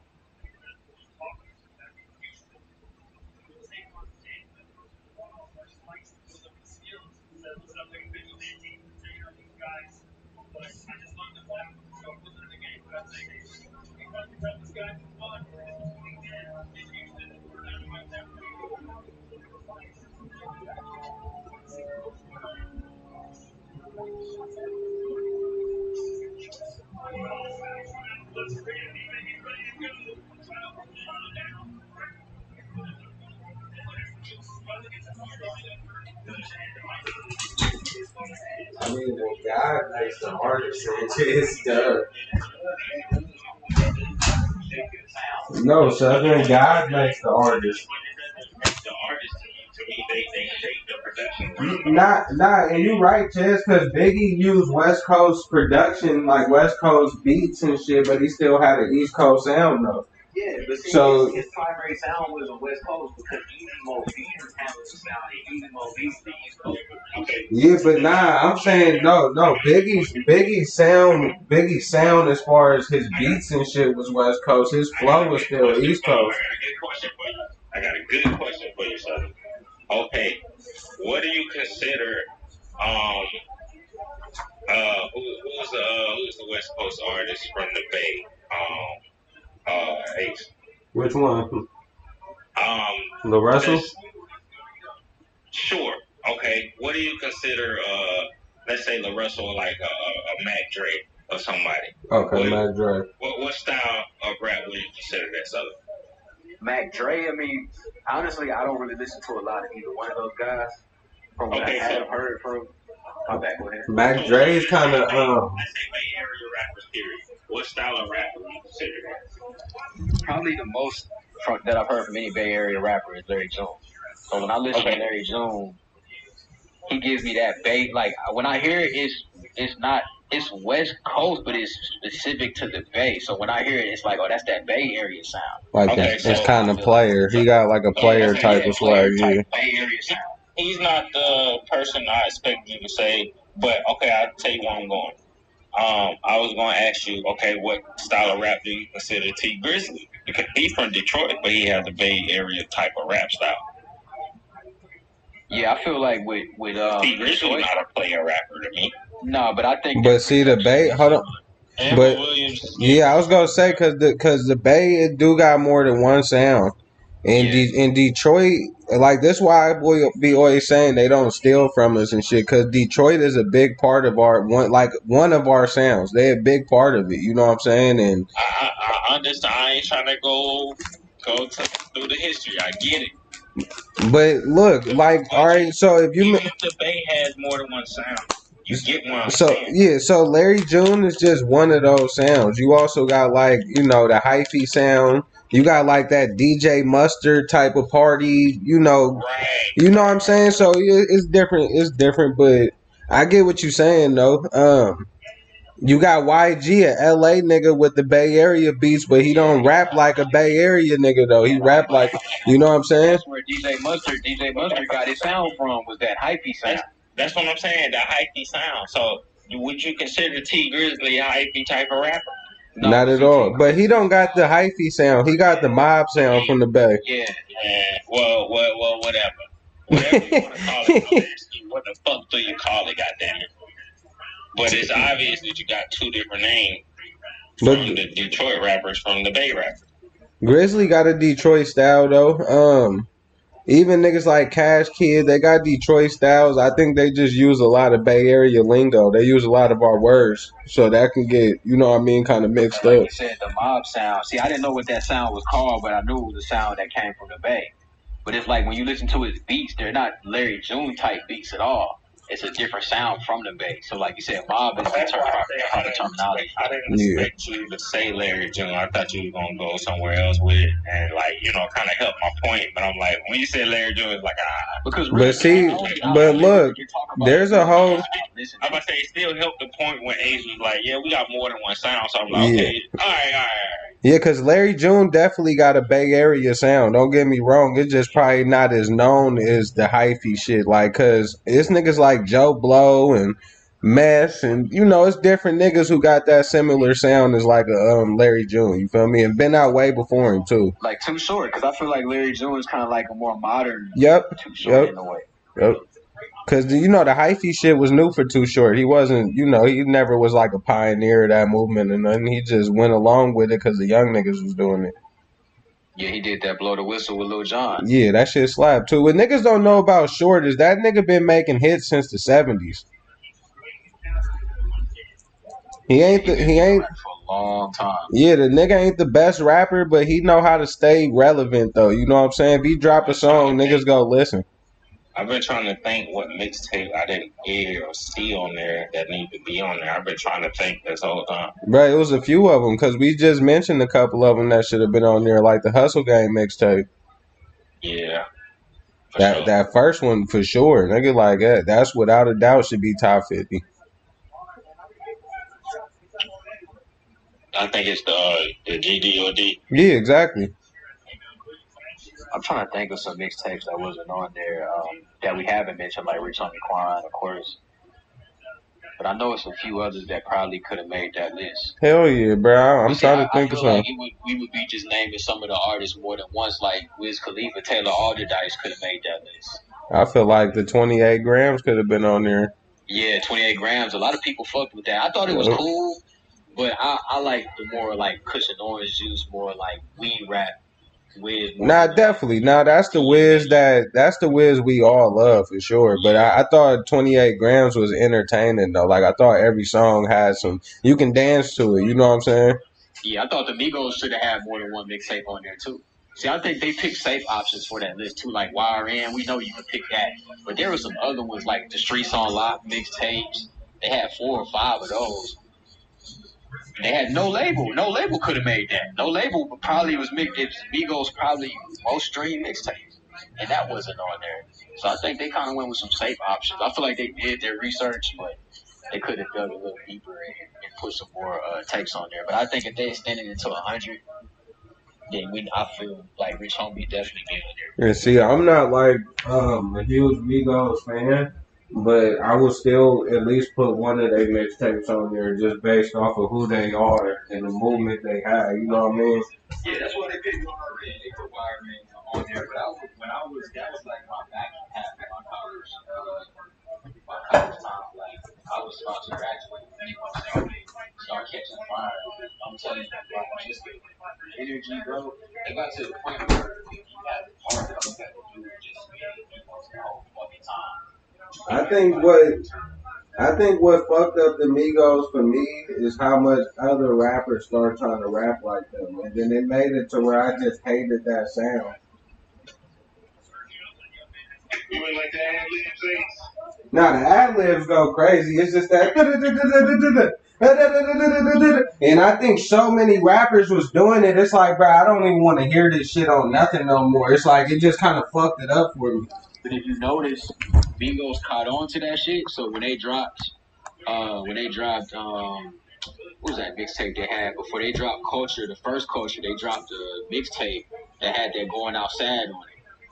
They dropped that, and then when you listen to Bad and Bougie, they kind of started changing their flow up slowly but surely. They started using more auto tune, and then that's when they kind of went more towards like the rock, where they changed their style up.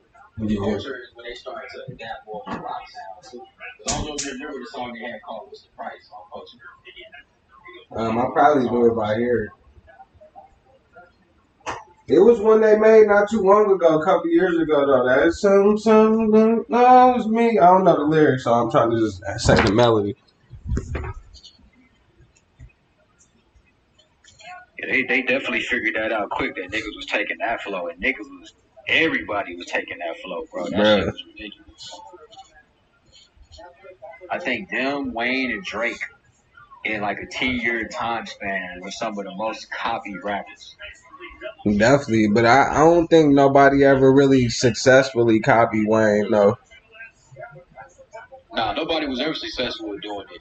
Niggas tried, but all the niggas that really did it was niggas that really didn't go nowhere. Yeah, Like, you know, or they might have a moment. They may have a moment and then that shit get taken away quick. I think the only rapper that was able to have any type of success initially was Thug. But when you think about it, Thug had to change his style to get on, because if you listen to him, Sanchez know this probably better than I do for sure. Because Sanchez, I know you probably listened to Thug when he was 10-17 before Stoner. Hey, Southern. Like Wayne. Here you go, Southern. I listened to him before K-17. Yeah, then you remember when he was rapping just like Wayne. That's why Wayne pissed me off with that whole beef. I remember his very first song, bro. I was there for his very first song, him and Cash Out. Yeah, that was my whole brick, we got it. Yeah. I remember that. Oh, baby, we got it. Yeah, so Maniac, go on mute, Maniac. I was there for that. I was there. No, you weren't. You know what I'm saying? So yeah. Nah, Maniac. He said this once before. No, Maniac, he not capping. Yeah, that was my college days. You know what I'm saying? I met Thug, Cash Out, all the niggas, bro. I remember. I was there from the jump. Yeah. Man, Cash Out when he came out, bro. Cash Out had a nice little run for about like 3 years. And then see, niggas like JM don't know. I'm speaking from the jump where Future wouldn't even know. We talking about 1,000 Future before it was racks on racks on racks. That's what really. Come on, bro. I remember when Future first dropped. Come on. That's before racks on racks on racks. Future didn't make racks on racks on racks. I know, but that's what put him on the map. Oh, yeah, for real? That's what put him on. Yeah. Yes. I thought it was Rocco. That's what put him on the map to everybody outside. That was YC, but niggas thought that was Future song. Yeah. Nigga was thinking that was Future song, and the whole time, Future was going around performing just his part. Niggas thought it was his song. Then eventually, that shit happened. But I thought it was UOE and Know It is the one that got him on. Nah, Future had already dropped Tony Montana and all that about it. He talking about you don't even know. That's Rocco, bro. Yeah, Rachel said I'm talking shit. I'm talking shit. Oh, you was talking shit? Nah, Dave Sierra definitely didn't get him on. He was already on before Sierra. JM, he had already had. Oh, good work, Emo. He already had. That's Rachel. Yeah. He already had Turn On the Lights. He already had Magic. He already had Tony Montana. And then at that same time, okay, so you talking about like 2014? No, I'm talking about 2011, 2012 Future. He was already going crazy at that time. So by the time he got with Sierra, Future was already on fire. When you talking about like Turn Off the Lights, that got to be like 2013. That's 2011. That shit was trash. That was on the first album. No way, that's 2011. That shit was ass. What? Turn off the lights. That shit was ass. Wow. I see why I never liked Future. He just do not make music I like. I do like that Married to the Game song though. That shit slap. That was on the Hey, Sanchez. That whole year he had Dirty Sprite, True Story, Streets Calling. Bro, he was killing shit, bro. Hey, his style is just basically redundant to me, bro. Yeah, same here. Once I heard him once, I heard him 1,000 times. Real talk. Yeah. Yeah, but that one, because I remember that 1,000 mixtape after Racks on Racks going crazy. That's when he had what he had on that 1,000 mixtape was like Watch This. That was big. Let me see what else. I know you remember. I made myself a boss, nigga. Yep.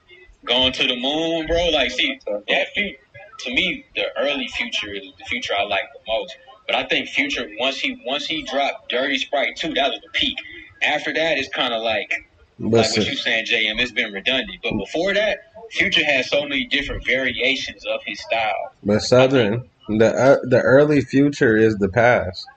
Oh, he had yeah. I know. It was yeah. That was a big ass motherfucking record in Atlanta. It was Watch This, Notice Me with Young Scooter. This when Scooter was first jumping.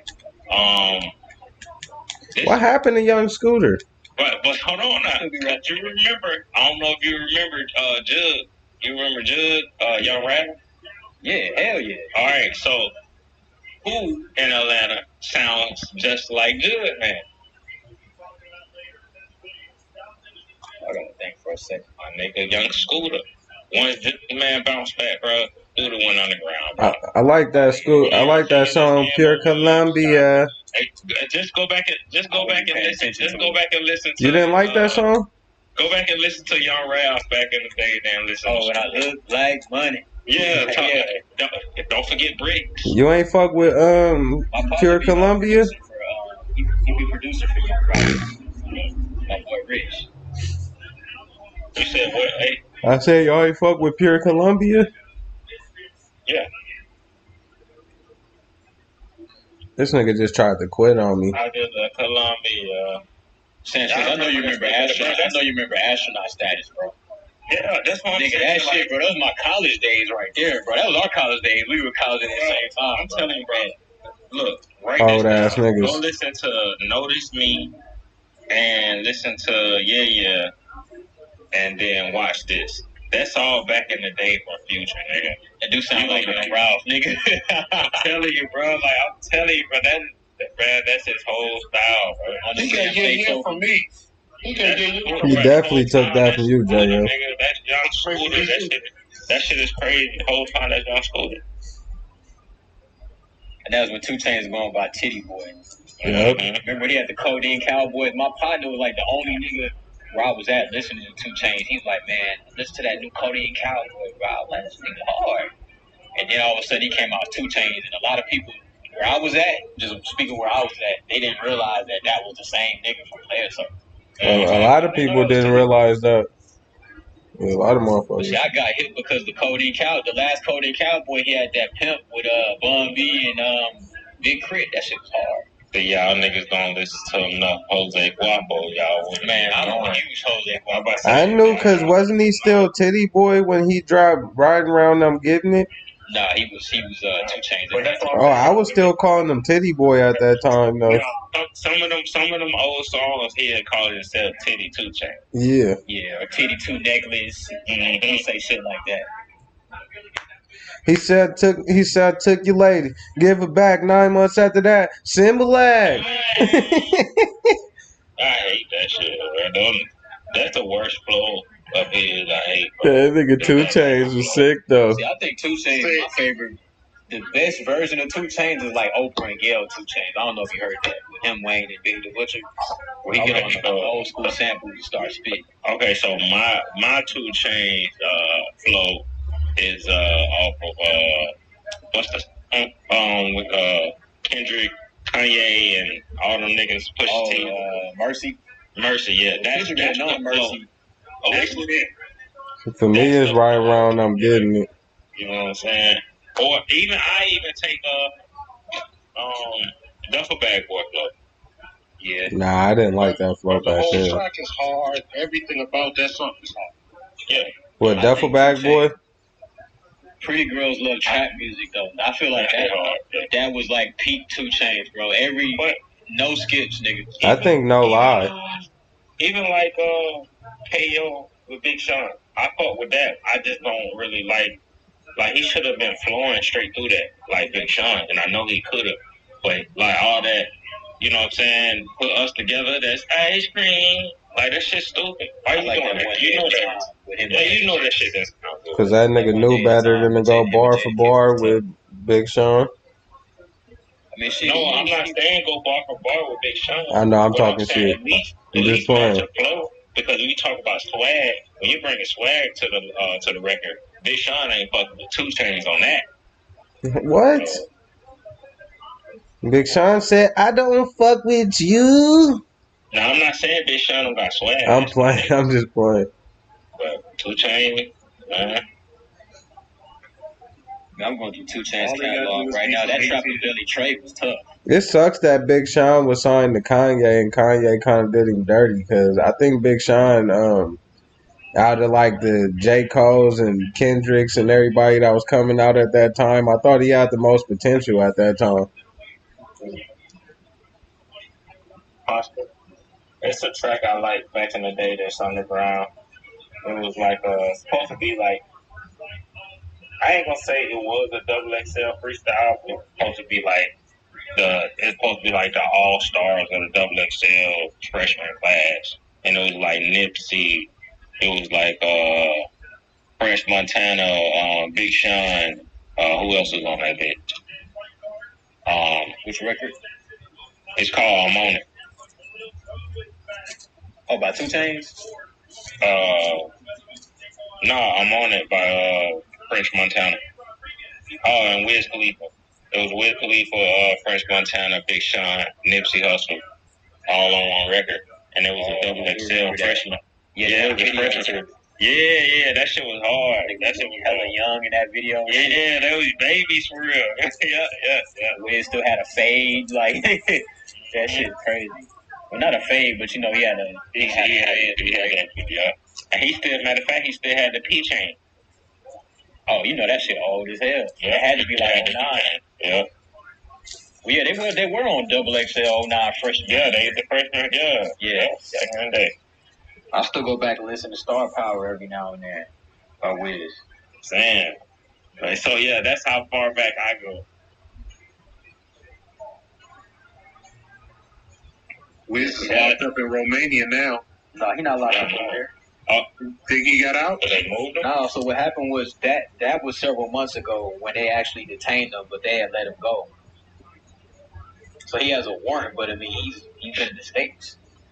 So really? Yeah. He not in jail.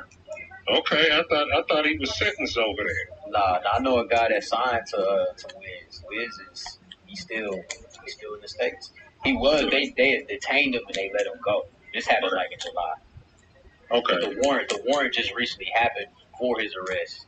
Okay, good. That's good to hear. Yeah, I saw Wiz year before last. Him and Snoop. Oh, no, last year. That sounds dope. Last year, him, Snoop, Warren G, and Too Short. I gotta give Wiz credit because he pulled Snoop out while that nigga was old and made a banging mixtape with that nigga. I was about to say, goddamn. First of all, that whole fucking backstage tour was probably lit, nigga. Like, cause they got cult followings as well. So all 3 of them together on one tour, hella deep, hella fun. Like, man, ain't nobody probably fighting.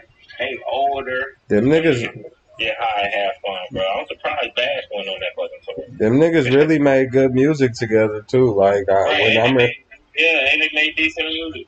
He had that "We Smoking Everywhere I Go." That mixtape slapped. That mixtape kind of slept on. That probably should have been on the goddamn list. Man, Wiz has, and I know some people started to fall off of Wiz because of his commercial music, but Wiz mixtapes never fail, bro. He got a good library of mixtapes. Even now, like last year, he dropped two projects before the end of last year that was tough back in 2023. And he got a lot of endorsements for fitness now too. Yeah, he had that. He had that. So what? We get loud. Oh, so what? We smoke weed.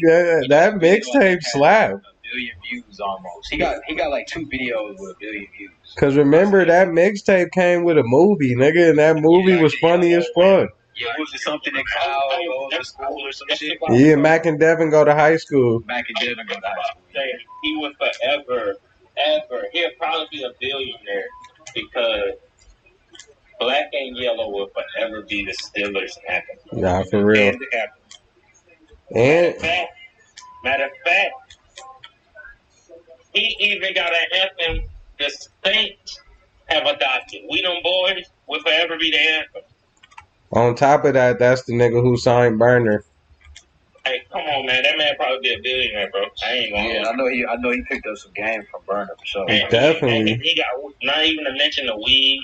You know what I'm saying? He got the cannabis shit going. He got the water. But the deaf. What is that called? You know what's crazy though? With all that being said, Wiz Khalifa is still a very reachable guy. Like if you know the right people, you can get in touch with Wiz Khalifa pretty easily, nigga. Yeah, Wiz, man, he got the liquid death. I know y'all seen that in stores. That's his. Oh He yeah. has the McQueen, which is his own liquor, or the liquor that he endorses. Yeah, this nigga Wiz Khalifa, bro, it's to the point he don't gotta make music no more. That's why I think his music is still good, because it's coming from a place of him having fun, not like, oh, I gotta make music. Amber Rose, that nigga baby mamas. He ain't got nothing to trip about. Yeah, I'm sure he probably was like, fuck that one. That nigga Kanye said he took 38 showers after leaving her when he got with Kim. That nigga Kanye full of shit. You left one nasty bitch to get with another nasty bitch. Nobody believe you, nigga. Exactly.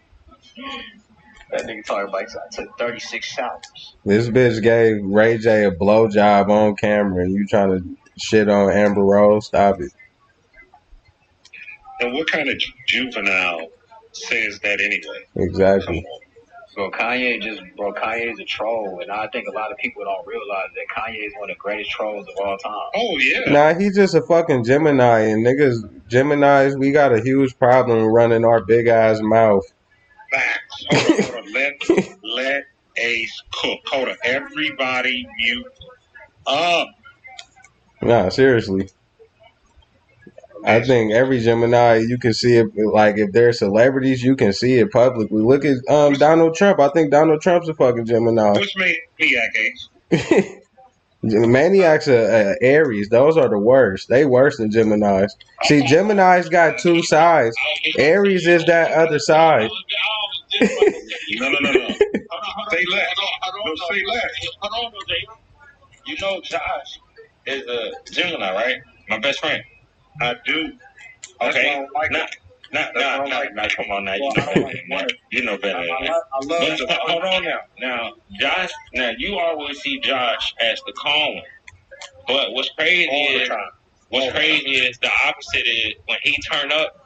I'm the one that be like, bro, chill. You're doing too much. You lying. Swear to God. But his turn up is my normal, so he always telling me to chill. So that's the thing about like Gemini and Aries, why we always click, is because when they blank out, that's already us normal. Like, you know what I'm saying? Like, they turn up as all normal. Oh yeah, we talk to you every day. We know that it's nothing normal over there. We get it. Aries be like, yeah, that shit you said was wrong, bro. Yeah, that shit ain't cool, but I get it. You gonna be next? I just watched the interview. Kanye was just basically saying, it was funny. He said, I had to take 30 showers before I could get with Kim. That shit was funny, bro. He should have took 30 showers after being with Kim. I'm sure he had to do that too. But he's basically saying like Kim wouldn't go nowhere near him when he was fucking with Amber Rose. That's basically what he was saying. Because they said they heard that. My bad, Jay. No, so I want to give y'all the news. Y'all will be the first to hear, right? So I was looking at this YouTube channel. You might have saw. I don't know if you saw my IG yesterday, but anyway, it was a woman being interviewed. Nobody watch that weak ass IG, nigga. Yeah, that's true. But it was a woman being interviewed. She goes by the nickname She Diddy, right? And she's from the West Coast. And what happened, they called her She Diddy, she said, because after going to Diddy parties and being injected with the ketamine and, you know, being used by him so many times, it was said that when she turns up, she basically becomes P. Diddy, right? So she said, in her interview, she said that I believe some type of demonic transfer is happening, and I need to do something like hypnosis or something. So I jumped in her inbox, in her manager's inbox, and gave them gave my credentials, and they immediately booked me. So I'm going to be with a former porn star. Nice. Stripper. I love porn. She Diddyite? Is that what? She Diddyite? I'll look her up tonight. I'll tell you her name. I think like a question like, is she cute? Yes, very much so. Yeah, I want to look her up too because I gotta see. No, I'm gonna wait till Rachel leaves alone. I'm gonna be respectful. Well, listen, man. Because of my pristine ethics, I can't go there. But it definitely ain't fun if the homies can't have none. You feel me? What's her name, JM? I'm getting ready to tell you in a second. This nigga I'm fighting just made a nice adjustment. He started going to my body. Now he hurting me a little bit. Hey, this dude on Pro Box, he got an AK-47 patch on the front of his boxing on the belt line. Oh shit, that's sick. Yeah. Like it's a belt buckle almost. No, it's just like speaking a patch on there. Okay. I thought this was pretty cool. Somebody hit me up and asked me where I got my trunk, and I told them that I designed them guns myself. They was like, "Yeah, that shit hard. The Atlanta House trunk was hard." I was like, "Appreciate that, man. I appreciate that." Your fit was dope, bro, for the fight. I appreciate that, man. I'm like, damn. And that's, what's crazy? I threw that shit together last minute because my shit didn't come together how I wanted. I was gonna wear a Halloween costume to the ring, but it didn't come together. Give me a bean so I can put her up to the top. I thought I changed the fucking. I feel like they owed you that no contest though, bro. Nah, for real. Cause I thought the nigga was stopped. Let me keep it real. I didn't think he was getting back up. Yeah, that's all good. Nah, it ain't all good. What's that referee name and his number? I see a joke and get in contact with this dude that he know for the red out and finagle something, see what we got to do. So I can just, if I got to pay a slot fee, you know what I'm saying, come on there and punch on one of them Texas trash cans. But, you know what I'm saying, it'll still be good to have Southern, you know what I'm saying, he can do this shit with me training, put some money in his pocket, he can get me a video together. Like, that shit, that whole thing could be fired for real. Yeah. Hey, let me say this real quick. I'm telling you, I'm about to work on this boxing reality show. It's probably only gonna be like 4 episodes, but I'm gonna make that shit nice. Watch. Give me like a year at the most. It'll be done. Let me say this. I looked at her interview after she mentioned hypnosis. I looked at her interview 3 times, and I took notes. And I could say without any question that I wouldn't put it in a percentage, but I'll just say broadly that she's telling the truth. Because what I do is sensory acuity. I have sensory acuity as a part of my profession. I have to know if people are lying to me or not, and I have a special skill set that exposes that. And what she was saying it and how she was saying it and her nonverbal communication while saying it, she would either have to be a deep Navy SEAL or some deep state special operative to be that cold-blooded. Yeah. Or she can be ill will. But yeah, I mean, yeah, put that down. Yeah, let's make it plain.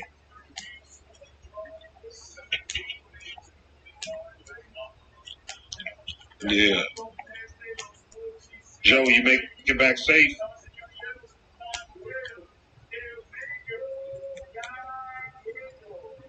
The funniest shit to me is when this nigga Will try to act like some shit ain't cool. Like, that shit ain't cool, this nigga doing. And it's like, nigga, you say and do the most not cool shit ever, nigga. How dare you? I know I definitely went cool today for sure. But yeah, you can talk about that man newborn like that, bro. Like you know what I'm saying? Like, he seen smoke at the bottom talking about pain smoke in here.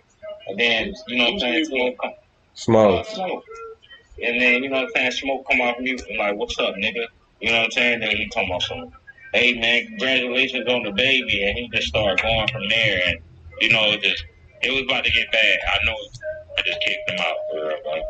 I need to call that nigga back because he called me twice. He started going in on the baby? Well, nah, he didn't go in on the baby, but he know he was saying shit that'll piss Smoke off. He was getting there because he was saying shit like, you know, you can't be letting the baby shit on itself and sit and spit and da da da da and you know the little nigga this and the little nigga that. Like he was getting there, bro. He was getting there, bro. And then with their history too. Exactly. That's what I'm saying. He was really trying to get a reaction out of Smoke, and like Sanchez said, you ain't gonna do that with the baby. not to your point, Chaz. He was probably gonna get more personal until he got that reaction. You feel me? He might have said something worse. I ain't gonna let him do it. The baby. Or baited him to spaz. Yep. And I know for a fact take you anywhere. I know for a fact that nigga was turned up about that baby, boy. No, what I mean, I know he was ready to, or bro, I can hear it in Smoke voice that he held himself back not to say nothing. Let me tell you one of the passive aggressive tactics is he wants to really go in on the kid, but he's not going to go on the kid, but he's going to provoke you. Exactly. So that when you spaz, he'll play victim and make it feel like he had no other choice but to go there on the kid. Exactly.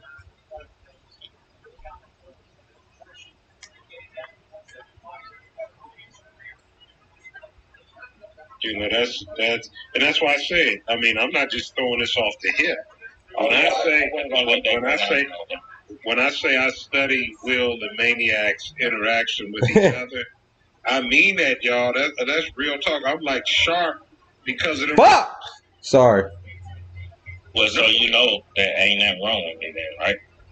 Hell no. no. I never said anything was wrong with you. He said there's a lot of shit wrong with you when I talked to him. No, I ain't never said nothing. He said, what was that? You said Tourette's. Damn, nigga with the braids just got banked on. Nigga, nice little combo got landed on him. One day I'm gonna share my VA decision with you and show you. I don't want to see it because I might have to shoot you. I don't want to see it. I might have to put you. No, you can't be no more him lurking and walking in society. They could make a movie out of me. I'm like, I could be one of the Avengers. Thanos thought he got one on us. Oh, bro. I tell you, man. Oh, your right hand.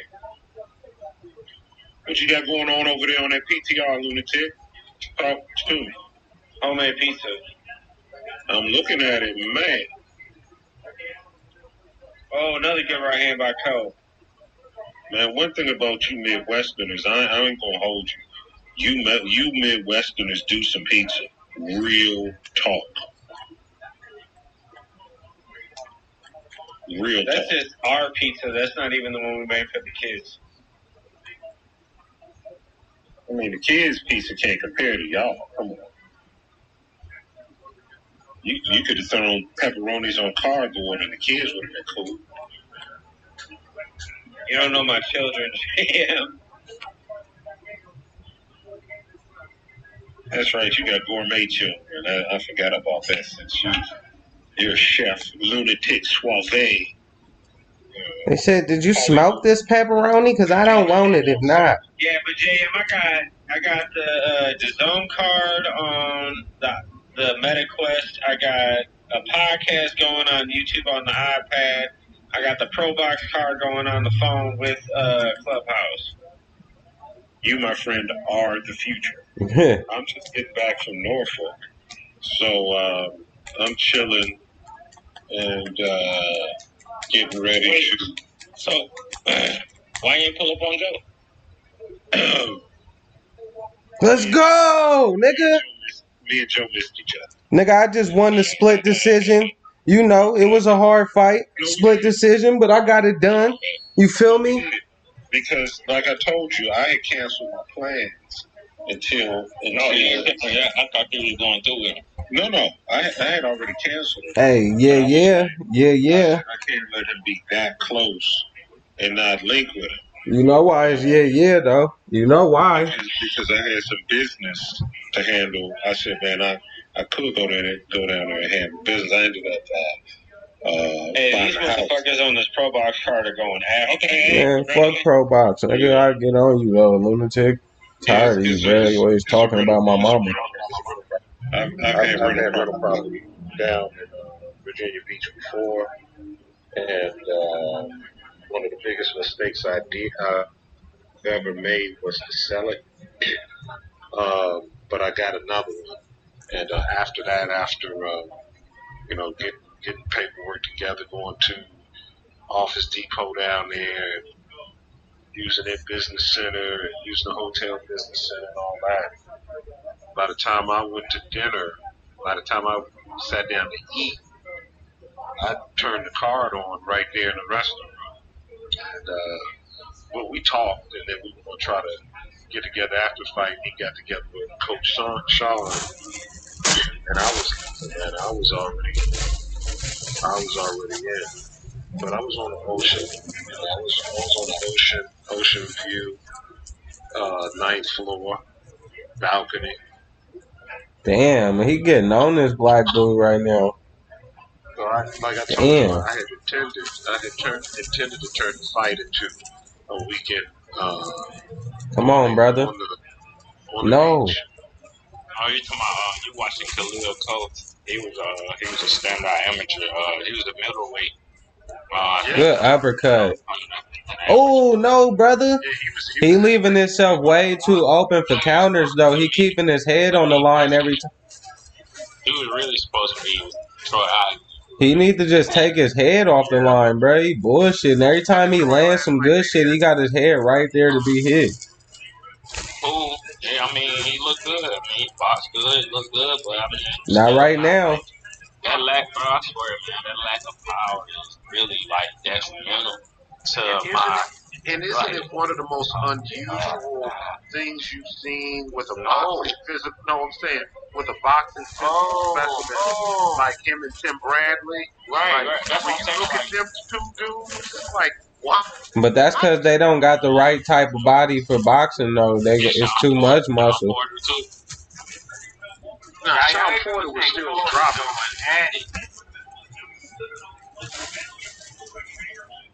I mean, Tim Bradley's a big left hook fight guy. Cold to the body. This nigga problem tonight is that he ain't taking his head off the line at all. That's what Tim Bradley was sharp. He ain't get no power, but he was almost a boxing perfectionist until he decided not to be. Until he decided to be a crowd pleaser. It's crazy though because people shit on Tim Bradley, but I love the way Bradley fight though. Like I think he was a great fighter. Yeah, like I said, but he would often get booed early on until he made the decision to be a crowd pleaser around the time of the Ruslan Provodnikov fight. Well, he said that fight too. He said that he felt disrespected about how people were saying he got a gift from Pacquiao and shit. Like so, he said he did that because he wanted to be respected type shit. Not only that, shit, people feel like he got a gift against Provodnikov, like I was saying. Yeah, because we hadn't seen Bradley in danger. We hadn't seen Bradley, even against Pacquiao in losing efforts. He was very much competitive. But I think he won that first fight though. I didn't see. I mean, when I first watched it back in the day, I thought it was a robbery. But when I watched it again, I'm like, he actually won this fight. Yeah, I remember you told me to watch that again, and I watched it again, and I was like, Timothy Bradley. Yeah, it was competitive though. Don't get me wrong. It ain't like he dominated the fight, but he won though. He won. It was fair. I'd like us to look at that together. I've watched that fight a few times, and I can't ever remember giving that fight to Tim Bradley. Yeah, we can go and watch it for sure. Hey, Jam, it'd be crazy how some of the guys that don't have power be all like ripped up and. That's what I'm saying. It don't be cracking, bro. But I don't think that really give you power, though. I think that fighter who don't got no abs like Benavidez who's cracking like. Because I don't think the muscle. I don't think the muscle. It's mainly the guys that more shorter and stature that more solid. Like because even if you look at Brandon At 160, he's another one. Yeah. Brandon Allen is a physical specimen that's not a puncher. But I think that being strong and being able to punch, I think being strong and being able to punch is two different things, though. Yeah. It is. Let me say this right now. You know, in the condition that I'm in, and I'm talking about health. I'm talking about shoulder health.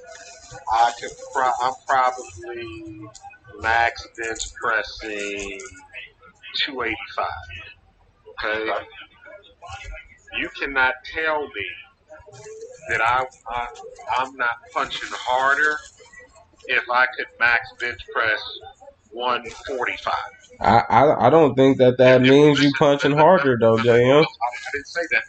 Oh, Let me just okay. say if I use perfect technique, like if I'm two different versions of myself and I use perfect punching technique, you cannot tell me being significantly stronger should not change my power output. It might change your power, but it still might not mean that you have power though. It still don't mean because you're gonna also gain weight, right? No. So you saying you not gaining weight, but you just gaining muscle? I don't know how you gain muscle and not gain weight, right? No, I'm saying you're gaining strength. You're gaining strength. Listen, I know this. I know this about myself, right? I don't know how hard I punch, but I know I do feel like I am stronger, like lifting some shit up than probably punching. You get what I'm saying? Like I probably got more strength as far as like dipping a motherfucker on their neck than having strength and just knocking a nigga out with one punch. And I'm strong, but I don't know. I don't know how to explain it. Listen, the stronger that I am, right? The more confident that I am, the more powerful that I am, and the more I believe in my power. Like literally, the stronger that I am. All right. So I'm gonna say this, JM, because I don't disagree. Because I don't disagree with you. You think cutting weight can play a part? That maybe they feel stronger, but they cut weight. You get so yeah. I'm not disagreeing. How I feel about Devin Haney. I feel like Devin Haney cut too much weight. That's why he don't have a lot of pop on his punches sometimes. No.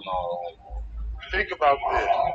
What do you think that Troy Isley walked around in here? See, me personally, I think you can train yourself to be stronger and probably even punch a little harder. But I think some shit is just natural, and I think it comes to a point to where if you just naturally can punch or not, you know what I'm saying?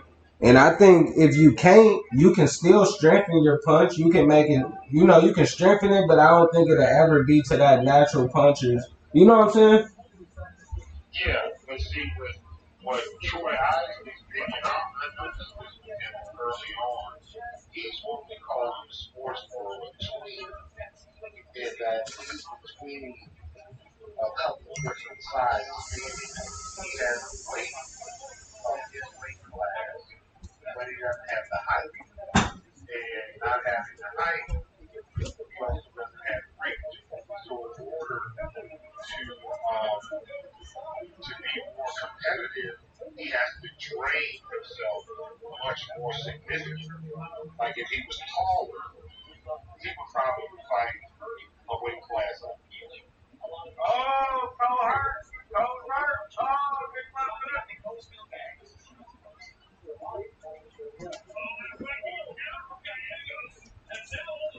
Oh!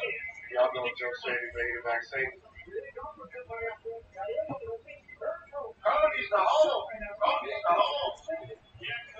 Cole hasn't moved his head off the line. That's why he think he can crack the whole fucking fight. He's just so worried about getting his own punches off. And if y'all saying he don't got power, that's a horrible idea.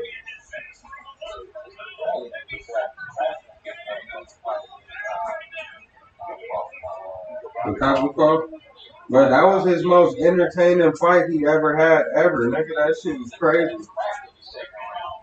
Bro, don't you know? Hey Southern, don't you know that be if you ever look up like the top craziest fights, that's always on the list.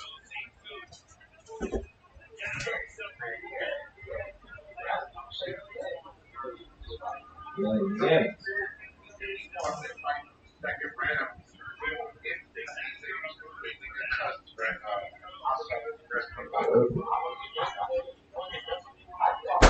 That nigga said every single hit hurt like a motherfucker too. He said some niggas, he said you don't feel they punches. He said he felt every single punch that nigga hit him with.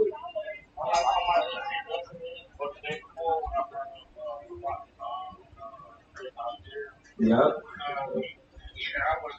You said Chris Algieri had outboxing. He got knocked down twice. He did his backflip shit, his normal little, acrobatics. And you said he had got the boxing that nigga up though. Styles make fights. 2 seconds after that first knockdown. No, and I think Tim could have boxed him though. I think Tim just like he was saying, he felt like disrespected as a fighter and he wanted to show that he had dog in him. That was just the wrong fighter to do it with, nigga. That was not the right fighter to pick.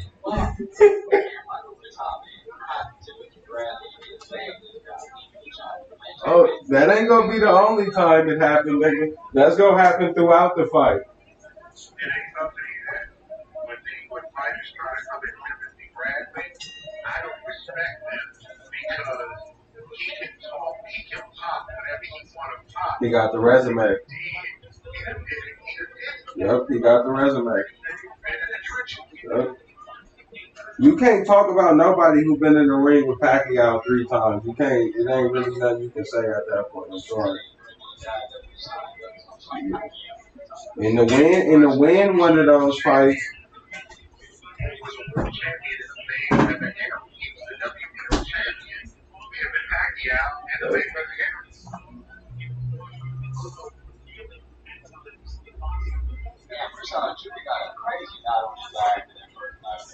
See, I might talk shit about Tim, call him a milk dud head. You will never hear me call that nigga trash or nothing crazy like that, though.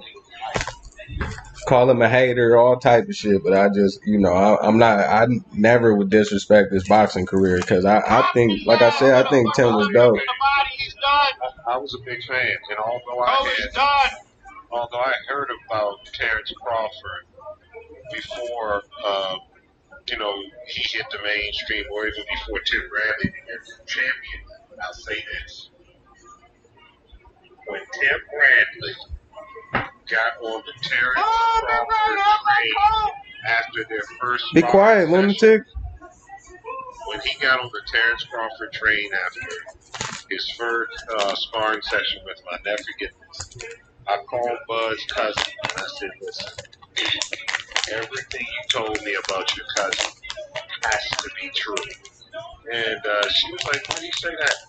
I said, man, because one of the best boxers in the sport, who's usually a hater, I've never really heard him speak glowingly of anybody ever. He is praising your cousin like nothing. I said, ask your cousin. It has ever since. I said, ask your cousin if he beat up Tim Bradley. Don't say, nobody, that you know that knows boxing or is into boxing. Just ask him. And she came back. I said, what did he say? He said, I beat the brakes off of him. That nigga Tim said he felt like he was in the ring with Black Panther.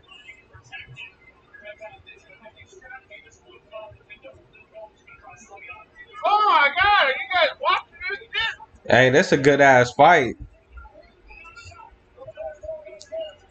I can't believe Cole's still fighting.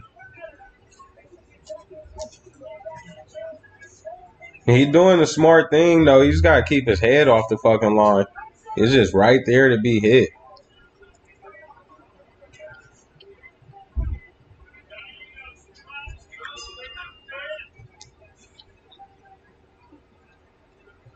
And it's like you got the heart, bro. You just need to get the skill behind it, bro. You got the heart to be the nigga. Yeah, but it was definitely good weather down there. It was good moment. Real good restaurant. Real Hell yeah. But you know, that's my old stomping grounds anyway. When I was in college, that was like at least, if not a monthly, but a every other monthly road trip because my main partners with the Hampton, like my day ones. I hate And niggas so, like this nigga, man. My bad, James. yeah.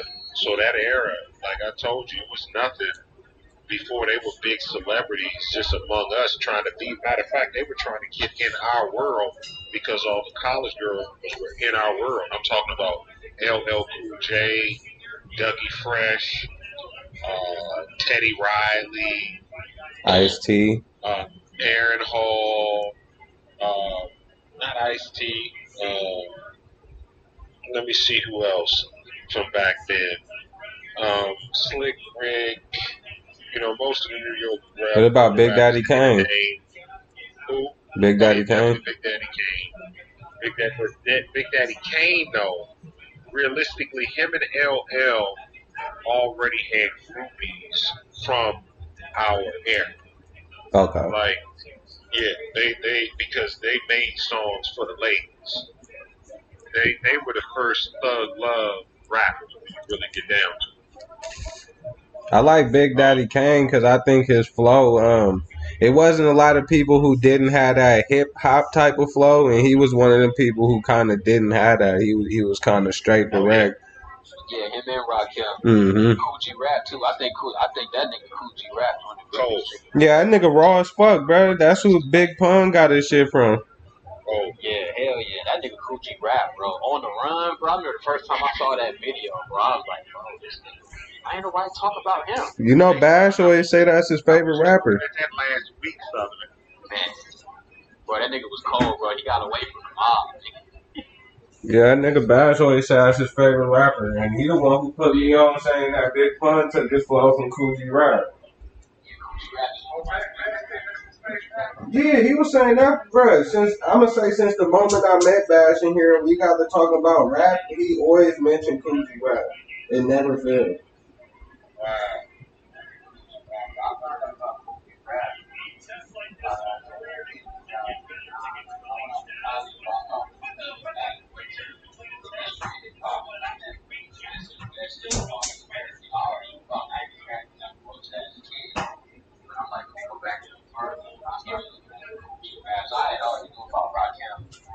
But then I started really looking into like Rakim's 80s catalog. I'm like, bro, these Hey, Southern, when we link in person, we're going to have to sit down and we're going to have the hip hop conversation.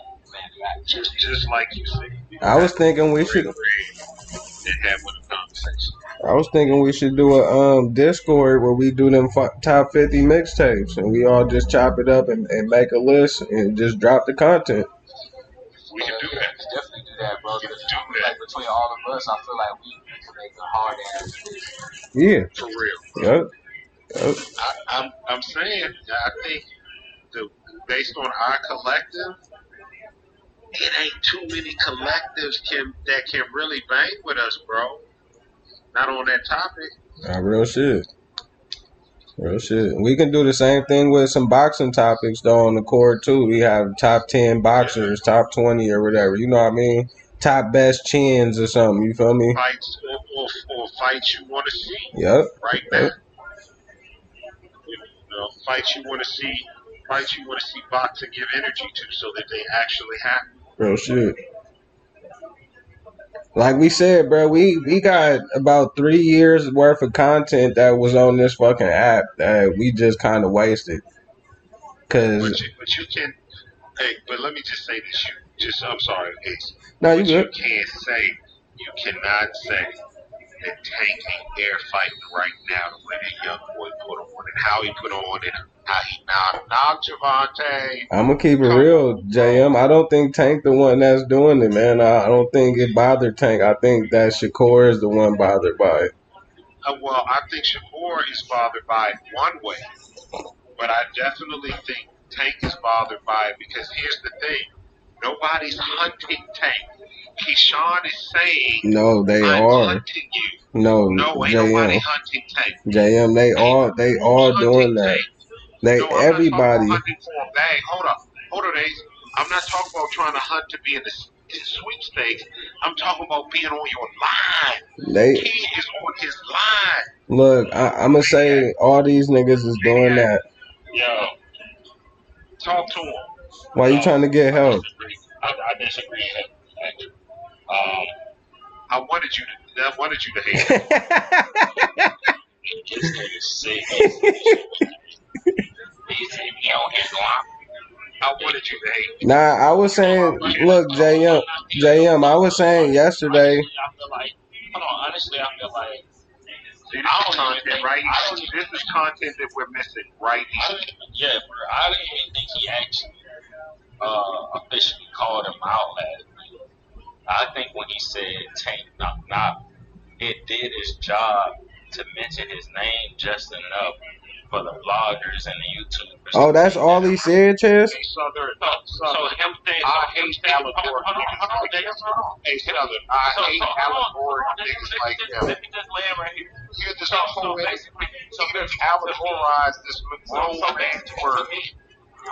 Basically, to me, what happened, my perception is, he said, I'm on my way. Look out for me. Knock, knock. Is that all he... Cyranosia Bergerac. Can I finish? He actually, out his mouth, said he's going to fight Ratchet next. That was the title. No, we're talking about... Hold on, let him finish real quick, though, because I want to ask a question real quick. So he actually won the title from Ratchet, so that's next. That's why he said 25, y'all going to have a world champion. So him saying Javante knock is when I get this belt, look out for me. That's what logic is. All right. I'm glad you're playing. Okay, so I just wanted to ask him this real quick. So is that all Keyshawn said was knock knock Tank? Javante knock. Oh yeah, well I ain't mad at that then. I was just saying I think. So you didn't hear what he said? Nah, that's why I was saying I don't know what he said. Okay, so that's why I was telling you last night. That's why I was telling you last night he didn't call him out. Okay. Let me put it together. Let me give it a context because this is what happens, and I think it was Jesse Jackson said it this way. What many people do is they take a text, they take it out of context and make it the pretext, and therefore become out of context. I think that's what you're doing, JM. Yeah, exactly. So I'm giving. Hold on. I'll let you talk. So all media week, in every interview, Keyshawn Davis says, Tank is a bitch. I will knock him out. I want him. I should fight him all week long. Every interview. Look at just do the research. I don't think that's gonna work. So now, in the ring, what else do you want to say? What else do you want to say? Knock, knock, Javante, and then in the post-fight interview. So, what was it with knock, knock, Javante? Oh, that's a nasty body down again. She said, what you mean? What you mean, what was it? You saw what it was. I stopped a bigger dude than him in sensational fashion. What do you think I'd do to him? I'd knock him out. That's a dumbass point to make. Send me a contract. I'm with it. He's supposed to get him that in. See, I think that's the wrong approach. What I notice is most of the niggas who get a Javante fight is the niggas who not disrespecting them and not calling this nigga out. Like I said, I think the smartest thing to do is for that nigga to treat Tank like he ain't even a part of fucking boxing and keep shining. I agree with you. That is definitely the way to be sad. But if you a dog and you don't care about none of that, whether you get it or not, you still gonna let it be known I'm on your line. But then it's like all you doing is just riding his coattail, then, and that's trash. No. Once again, Tank didn't have not one coattail to ride on, and look where he at compared to the rest of these niggas riding the Tank coattail. But I want to people to know that while you fight anybody else that's not hunting you, like you call yourself that dude, and the one who's actually hunting you, you're fighting somebody else. And I want people to have to But respect everybody's hunting Tank though, that. No, JM. You're not not like me. saying nothing that they all hunting them. No, they are hunting the sweepstakes. I'm hunting to knock you out. That's cool, That's but different. I'm saying, but from the outside perspective, he just looked like everybody else. Even if he is coming to knock him out, and that's what he hunting for, it looks like what everybody else is doing. Cause guess what? Look, we know it's a sweepstakes these niggas is asking for. Most of these fans don't. They believe it. They want it. So let me and you gonna mute it up, and this is what we're gonna do. We're gonna ask the room based on the energy. Does Keyshawn Davis's call out to Tank, or his consistent call outs and the way he's calling them out, have you ever seen it like this? Does it look like he's to the sweepstakes, or does he really? Is he bringing energy that I think I'll put you in the dirt, unlike the people that are in the sweepstakes? What do y'all say?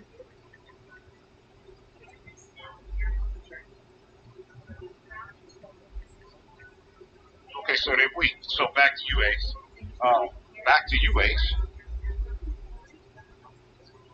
I know Shakur been doing this shit for about 4 years. Devin probably the same amount of time. I don't think it worked. I don't think it worked, JM. I don't think it works.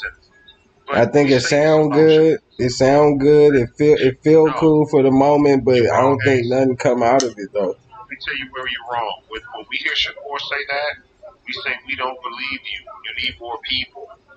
Okay? Because we're not really hearing him. If we do hear him, we say, yeah, it's going to be a contest. It's going to be something sweet. Right? However it's going to be sweet. But with Keyshawn is letting Tank know it ain't nothing sweet. I feel that point of view though. I feel that. You saying he showed it through the performance. You see, I'm thinking you going more off of what he's saying, but you saying what he just did. He's showing, nigga, I'm gonna be the fight. I'm the fight. I was done. Yeah, he's what we call congruent. His words and his actions align. He's not just saying, listen, I'm that. I'm putting niggas to sleep. But even then though, there's one performance, you know what I mean? I like I said, I think he'd be better off. I think if he giving Tank no energy, I think the fans pay attention to that. And they'll start going, oh yeah, I fuck with Keyshawn more. You know, like I think you change the narrative on Tank being this big deal. You gotta make yourself the big deal. And he's doing that on how he's performing, so it ain't like it can't be done. You get what I'm saying? I absolutely do. And what you're describing, without a label, is called a passive business model. That basically you build your brand, you build it, and the people will come. That's essentially, if we were to make this business philosophy, that's what that is. What Keyshawn Davis is doing is aggressive business planning. What he's saying is, I'm not going to build it. What I'm going to do is sell the book, and then I'm going to write it. That's literally a business plan. That I'm so confident in my ability to draw a market, to build a market, and to get it done, that I'm going to market it as it already exists. Because when the people get here, I'm going to already knock it out the box. Yeah, and I ain't saying he ain't doing that. I'm just saying I don't think it'll work. I don't think it'll work. And I'm saying if you're using Shakur Stevenson as the basis, I disagree that it's the same. Because when we imagine Shakur versus Tank, but not it ain't even just Shakur though. I'm talking about everybody who calls him out though, like literally. So let me ask you this though: does anybody who call him out, right, handle them? Just let me land them. Handle the media with the articulation and the charisma that young man does. Is anybody else that calls Tank out as family centric as this young man is?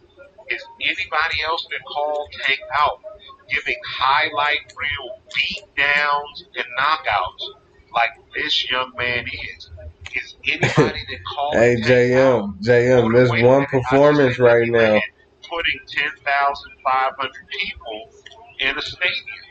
Are people calling it? And if the answer is no, if you're logical, you have to say, in the business team of Tank Davis, whatever your list was of names you got to fight, this guy is on your list, or you're not really in business. No, that's not true at all. I'm leaving the room. I'm leaving the room. I'm leaving the room if you don't have the bandwidth. Every time somebody say and I'm never coming back. Every time somebody they take names, you and Chuck Gold.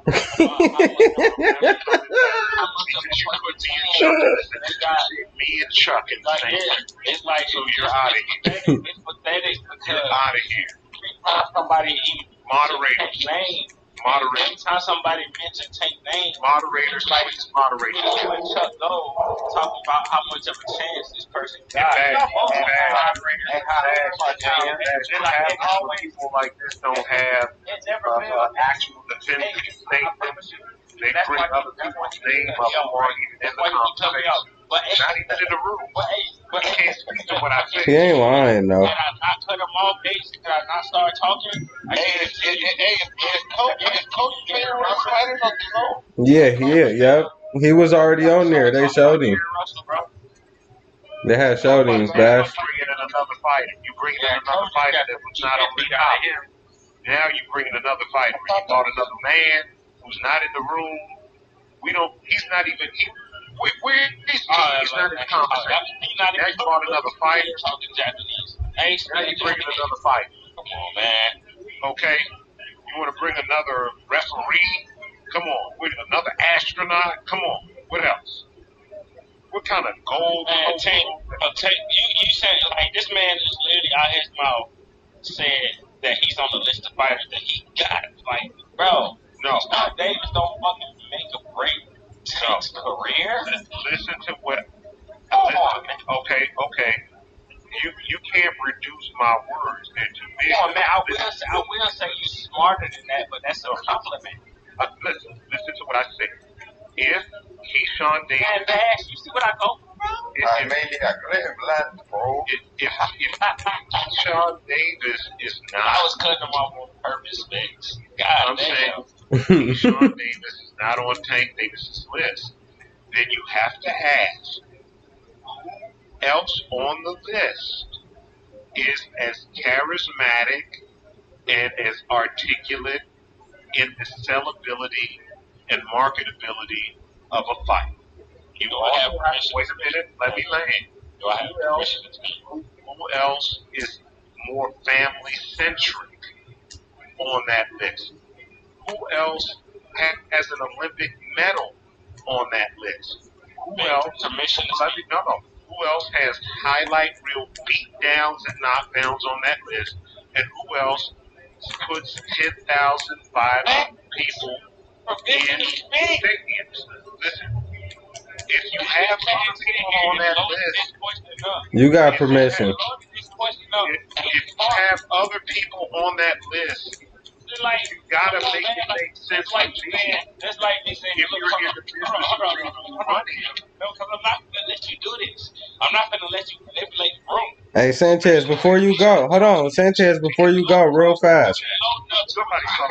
No, you've been loading up doing this shit for hours. Hold on, man. I'm not just cutting him out. He's bullshit right now. Bro. Yeah, it's been going on for a minute. Let me ask you this. Let me ask you this, Space. If I said, who's better off as an opponent for Tate than somebody with curly hair? Somebody with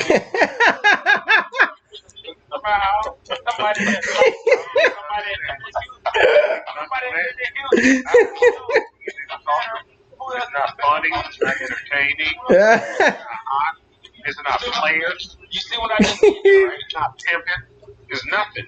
What did you see what I just did there, bro? Come on, man, that shit was a loaded ass question, JM, you know it. It's a real question, and listen, really, you're very unfamiliar right now.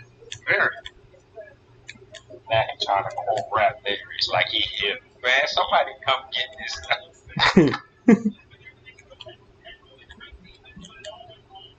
Respects time. I let him finish. Shut up. All of a sudden, you nice, Specs. Specs, talk to him, Specs. Talk to him, man.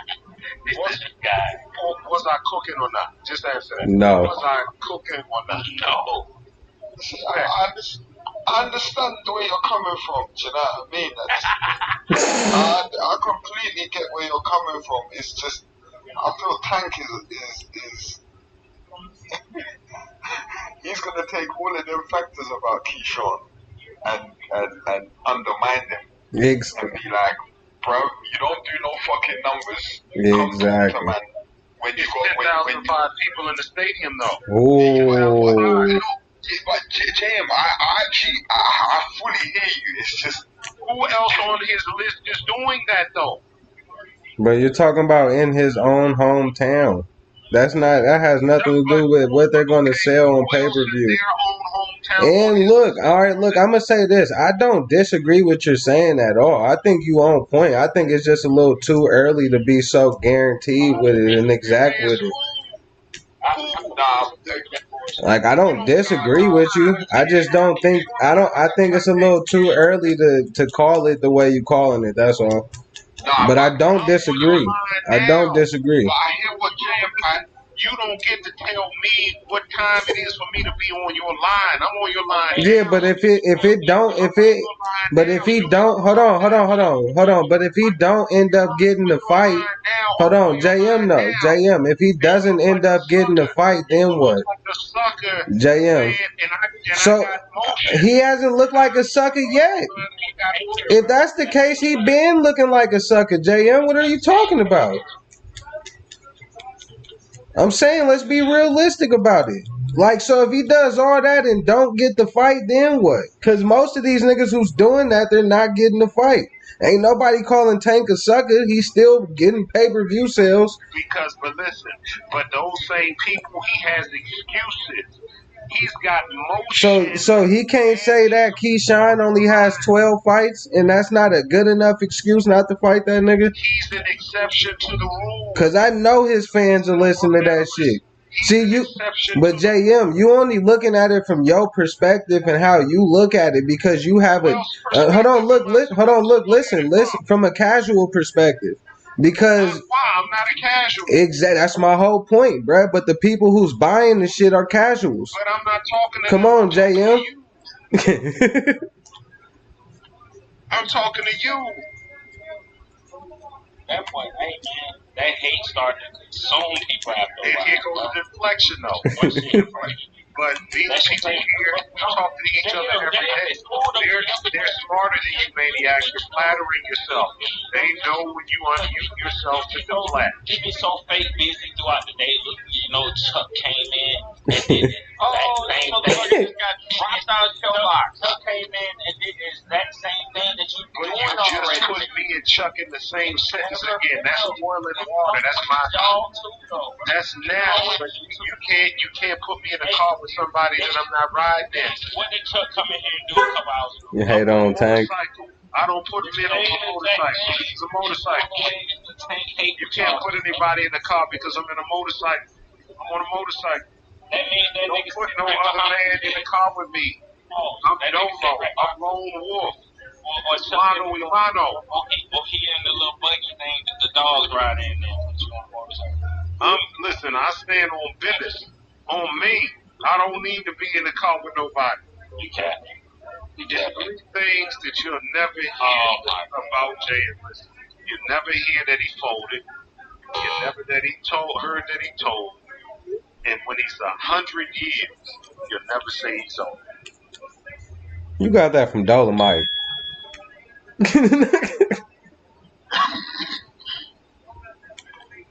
I'm young, but I watch Dolomite. You see, Jeremy, I hear what you're saying because obviously out of all the prospects that are there, Keyshawn has had the most emphatic campaign that it would look the greatest if he was to get that Tank fight. Do you know what I'm saying? It would be amazing. The build-up will be crazy after the run that he's had after the last one. Listen, hold it. Keyshawn stepped the line. He said, and I love it. He's what Mook should have been. What he said is, I don't listen. Shakur's my bro. Loma is a veteran, but I'm kicking the door in, and I'm getting first in line, and I got the most motion, and I dare him to pick somebody over me. Because if he does that, he's picking somebody that doesn't have the thunder that I currently have. Bro, they all say that. If you are the Mayweather blueprint, what do? You fight the hotness. Show me who's more hotness right there, right now. That's a fair point. That's a very fair point. But JM, this is why I'm saying I don't disagree. I think it's just a little. But JM, there you go. There you go. But all I'm saying is this. Nah, he mocking me. But look. I was wondering why we weren't friends no more. Okay, hey, someone shut up. But look, this all I'm saying, JM. I do not disagree with you. I just think it's too early to say that. I don't disagree. I think everything you saying on point, but I think it might be a fight or two before it's actually valid. I think your foresight. I think look. I think your foresight is excellent. Like you're seeing it. You seeing it ahead of. I think you're seeing it ahead of its time. It's me and you right now. Let me ask you. If I'm on your block, if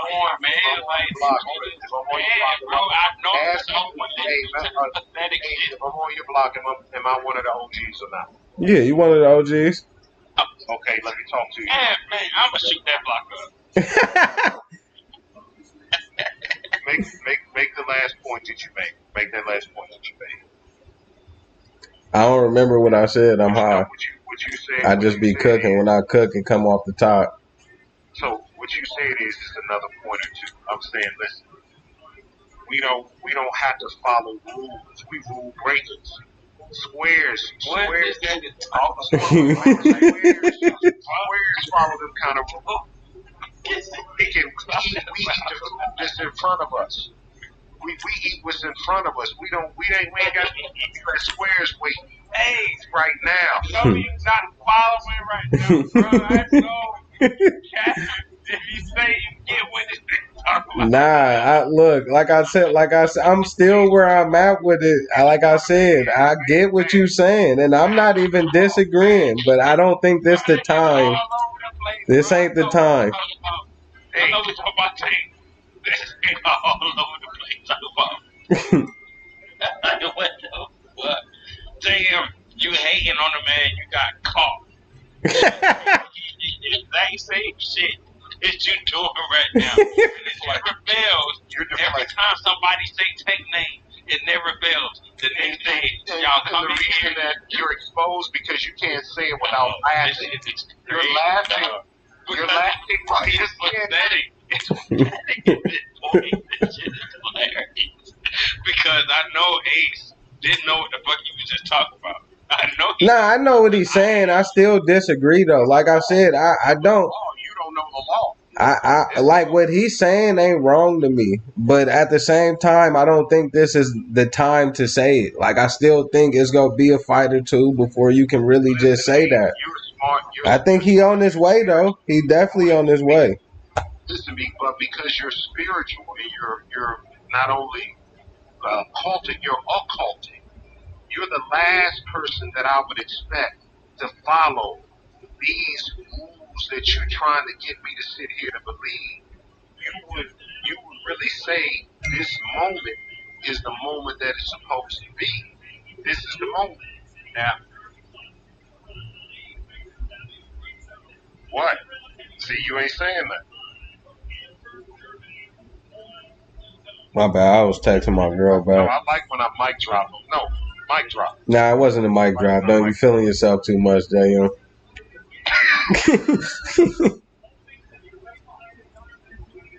My girl was texting me about her dog, so I had to pay attention to what she was saying. I didn't want to text back something stupid.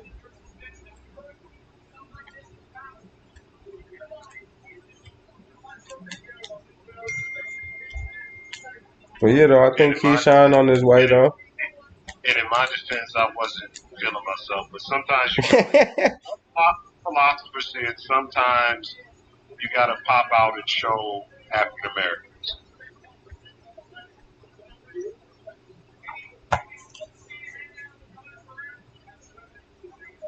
Man, it's crazy. JM, I came across this one chick, right? I knew from back in the day. Oh, you don't need to mute this shit.